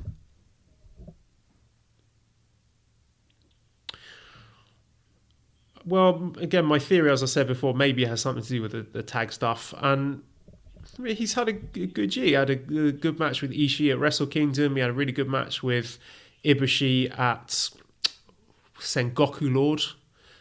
He was a big part. He's had some terrific matches with Tanahashi. So maybe people just like Zach. I don't know, but he's had a decent year as well. Yeah. I mean, I think he's had a good year. But again, I mean, he's in the mix. He's in that middle of the road mix, well above. Maybe because he kept losing. Maybe. Yeah, maybe. Yeah, I'd be curious. But I mean, a lot of people voted for him, so that's why I was asking. Okay, no problem. Let's move on. All right, most improved rest of the year. Third place, Jay White, 949. Taichi, second place, 1001. And Lance Archer, runaway winner, 2,129 points. Excellent job from Lance, right? We have been on the Lance bandwagon for a long time. And I know on this show we would always say, let's give Lance a shot. Be the big man that we so desperately need in New Japan. And he's taking the ball and he's running with it. And again, this is a guy that is coming off of a major back surgery, was on the shelf for quite a while, and to see how he has resurrected his career. And again, given the opportunity to resurrect his career, you can get the opportunity and fall flat on your face. And that's not the case here. So our listeners agree with that, and Lance Archer getting the top votes for most improved wrestler of the year. Again, I just think being able to make the most of the situation given to him, absolutely great. And again, a guy at his age, the career that he's already had, and to come back from a major injury, that's pretty great. That's pretty great news. Taichi, look, you know the story with me. He's been the guy that, I was never really a big fan. I was never really one of those guys that would look forward to a Taichi match. I mean, we had a whole fucking bit about him with the cartwheel death matches, and it was tongue in cheek, and I knew I wasn't losing because I wasn't going to do a fucking cartwheel. And then things started to change, and then things started to move, and arguably, Taichi's had a 2019. No argument about it. It impressed me, and he's one of those guys that he is not a fast forward. He is not a skip. And if you're, again, I said that before, if you're still one of those people that, thinking about Taichi from 3-4 years ago, you're missing the boat because I think only good things are going to come from Taichi. And Jay White, what a year he's had, right? To be a guy who was plopped into a situation that many people thought he couldn't handle, to being a guy who holds the largest title in the company, and now going into 2 domes being a focal point. So I think it's well deserved. Robbie Eagles getting some love. These were my picks for most improved. I went with I did go Lance Archer. I did go Taichi. And I did go Carl Fredericks. Again, for a guy who not many people knew about. Not many people had their finger on Carl Fredericks. He's a guy who wins the Young Lions Cup, and people are excited for, and people have actually talked about him being a future champion in this company. If that ain't improved, I don't know what is. And again, there's still much more to go with Carl Fredericks. So those were my picks in order, and I think this list is pretty solid from our listeners as well. Yeah, I felt pretty closely in line with the listeners. Third place, I went Jay White, who I think has just put everything together this year and now looks every part the main event superstar that he is. Just the way that he carries himself, his promos, and in ring, he can now put on legitimate match of the year candidates, which I think was somewhat lacking from his repertoire last year.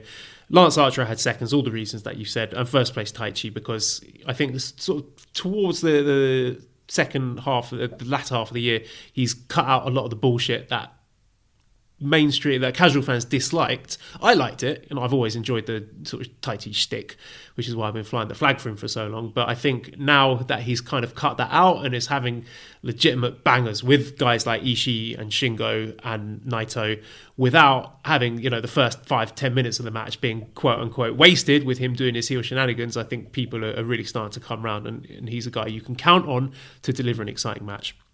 Okay, next category then is the biggest disappointment of the year, which I will send your way now.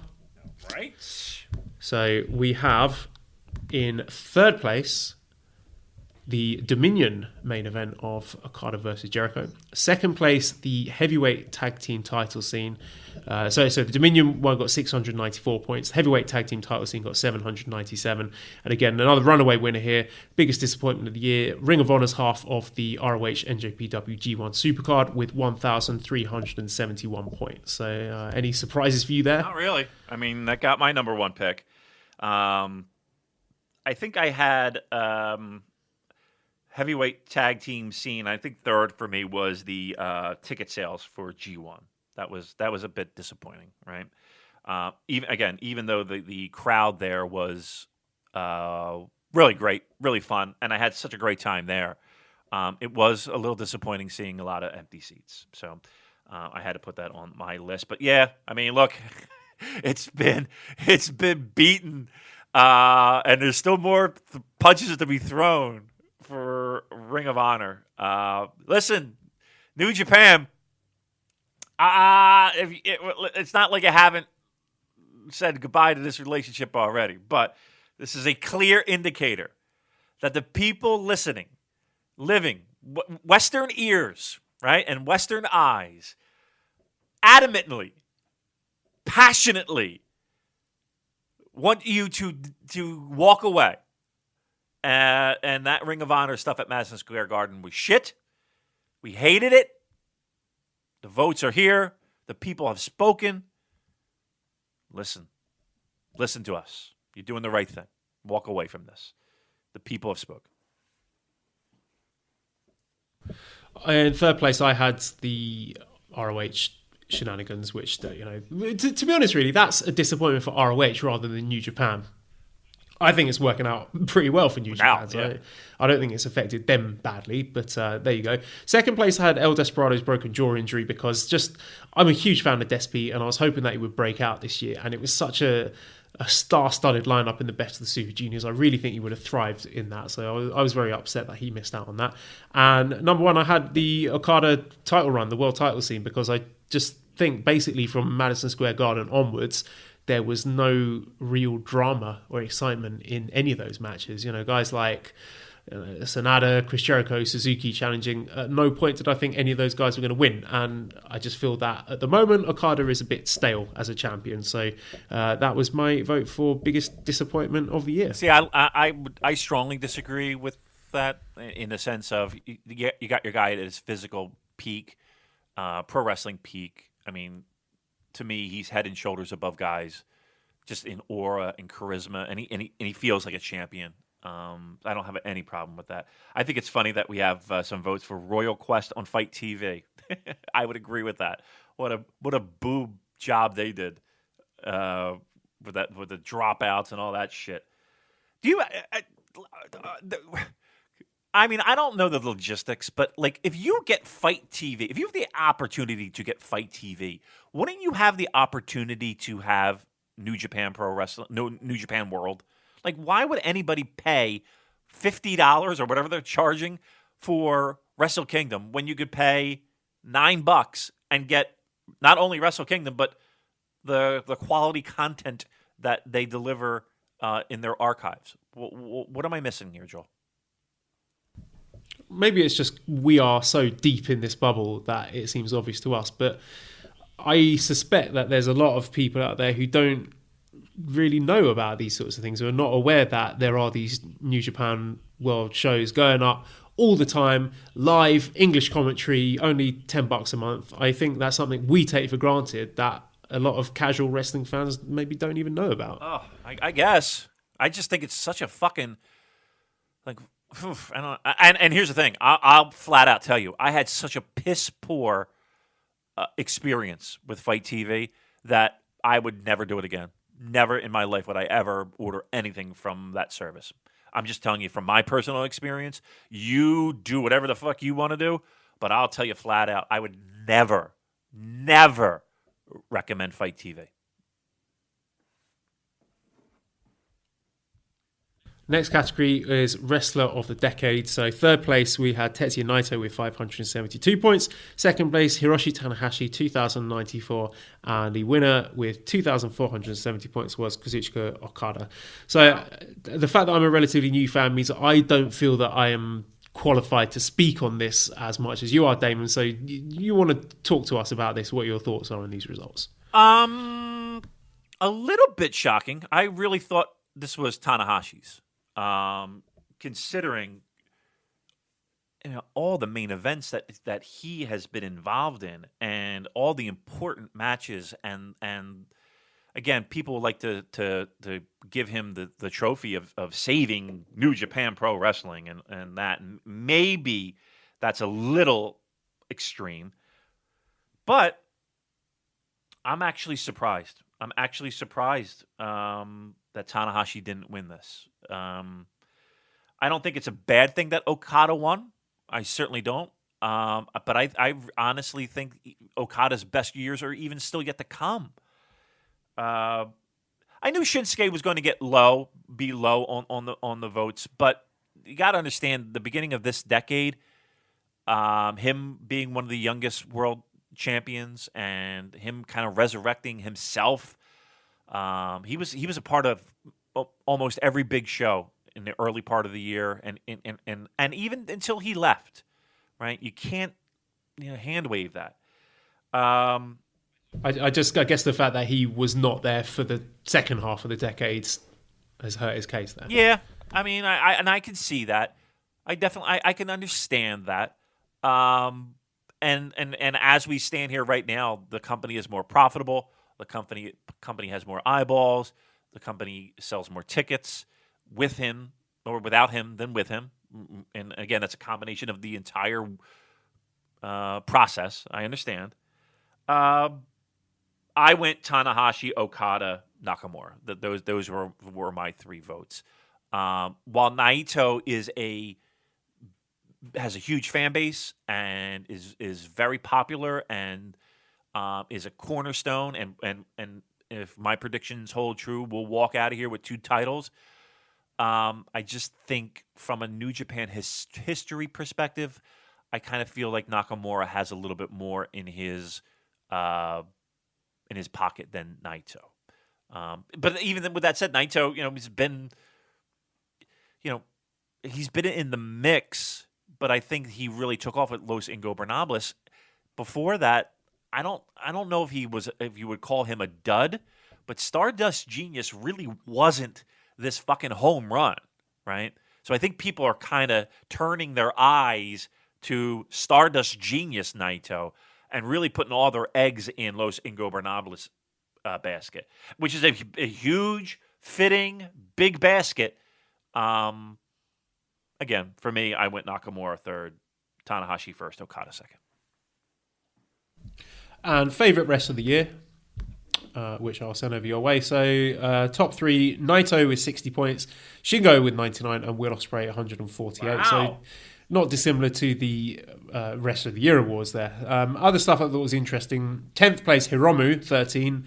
Taichi, 9th place with 15. ZSJ, 25. Okada, 37. Ibushi, 38. Jay White, 39. Ishii, 45. And then Naito, Shingo, and Ospreay. So anything surprise you there, Damon? Only in the sense that, again, and these votes, you only voted for one, right? I'm surprised Ospreay got number one. I really am, as their favorite wrestler. Because, I mean, if you take our Discord as a sample, I seem like I pop in there every once in a while, and I see more anti-Will than pro-Will. Am I out of my mind in that? No, I agree with you on that. So I think it's kind of weird, again, using the weirdos that go on our Discord, right, and the most vocal people there, and seeing that number. I mean, so again, sometimes you get the most extreme fans in a place like our Discord or just vocal online, and the reality is that people might not be as vocal, but they're gonna have their votes cast. For me, my favorite pro wrestler and favorite wrestler of the year, I actually went with Zach. I never fast forward a match. I never turn him off. I love his promos. I love the style. I love everything about it. So my vote actually went Zack Sabre Jr., which was down the bottom of the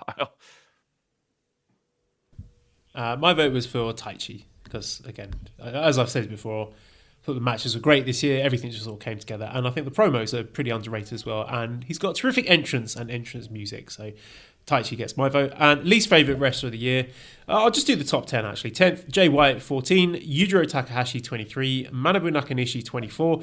Doki, 32. Jado, 33. Honma, 40. El Phantasmo, 45. Mikey Nichols, 48. Yoshihashi, 69. And Bad Luck Fale with 137.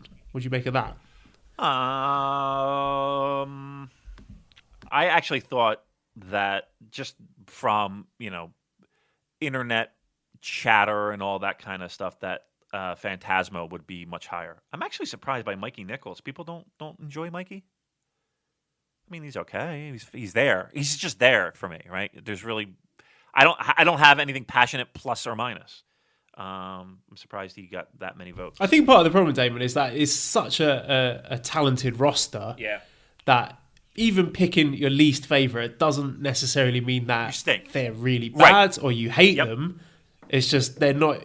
You rank them top to bottom. That person's at the bottom. Yeah, I think you're right. I right, and I think the El Phantasmo votes were more of heel votes, right? I don't like him because he does these things, right? As opposed to quality of matches or you just fucking hand waving them, right?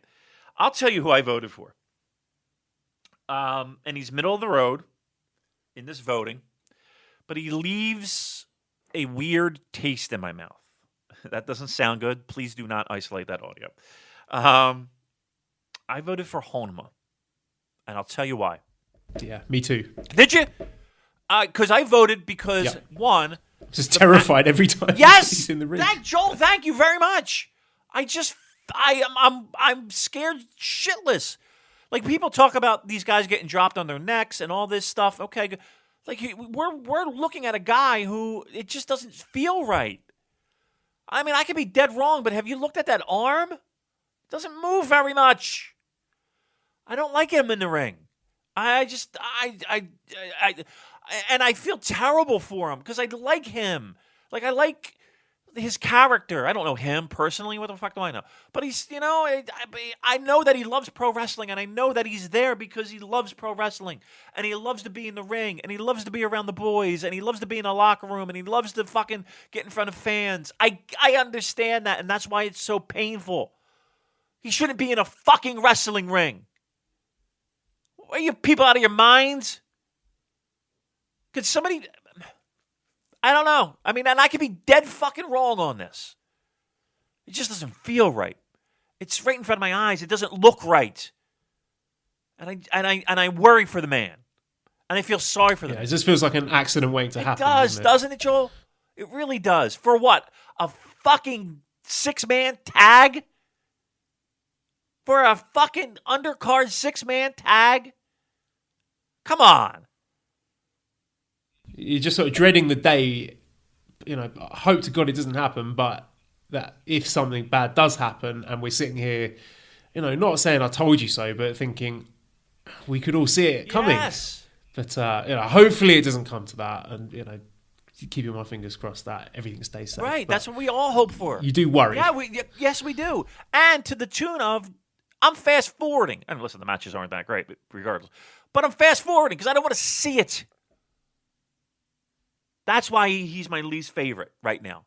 Because I worry about the man and how his quality of life is going to be. And listen, somebody might text us and be like, you know what, he's 100% fine. He's got medical clearance, and he's, there's, I don't know what you're saying, but okay, it doesn't, I know what I'm saying. I could be dead wrong, but it just doesn't feel right.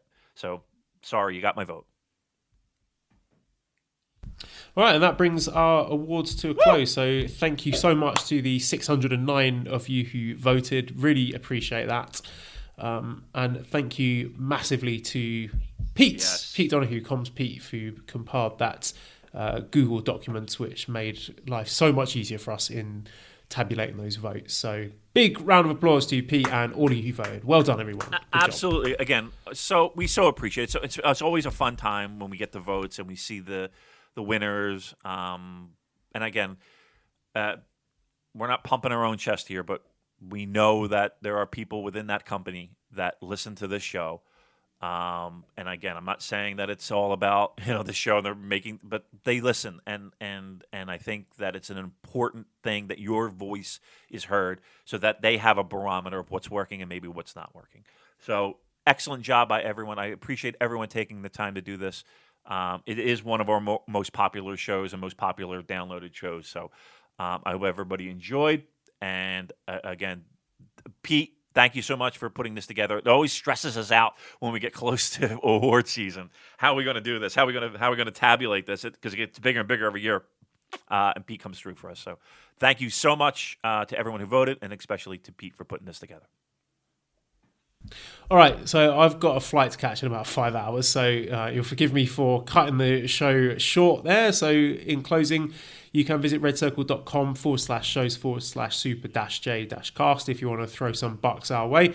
And thank you to our sponsors, manscaped.com. Use promo code SuperJcast to get 20% off and free shipping. You can join our Discord. The link to that is in the show notes. ProWrestlingTees.com/super-jcast if you want to buy one of our t-shirts. Big thanks to editor Dan. Visit his YouTube channel and on Twitter at EscapeTheBox UK. Happy holidays! Subscribe to Voices... Yay! Subscribe to Voices of the Wrestling Podcast Network. Give us a 5-snake review on iTunes. Follow us on Twitter at SuperJcast. Thank you everyone for listening. Merry Christmas, Happy Holidays, Happy Hanukkah, whatever it is you're celebrating, and goodbye.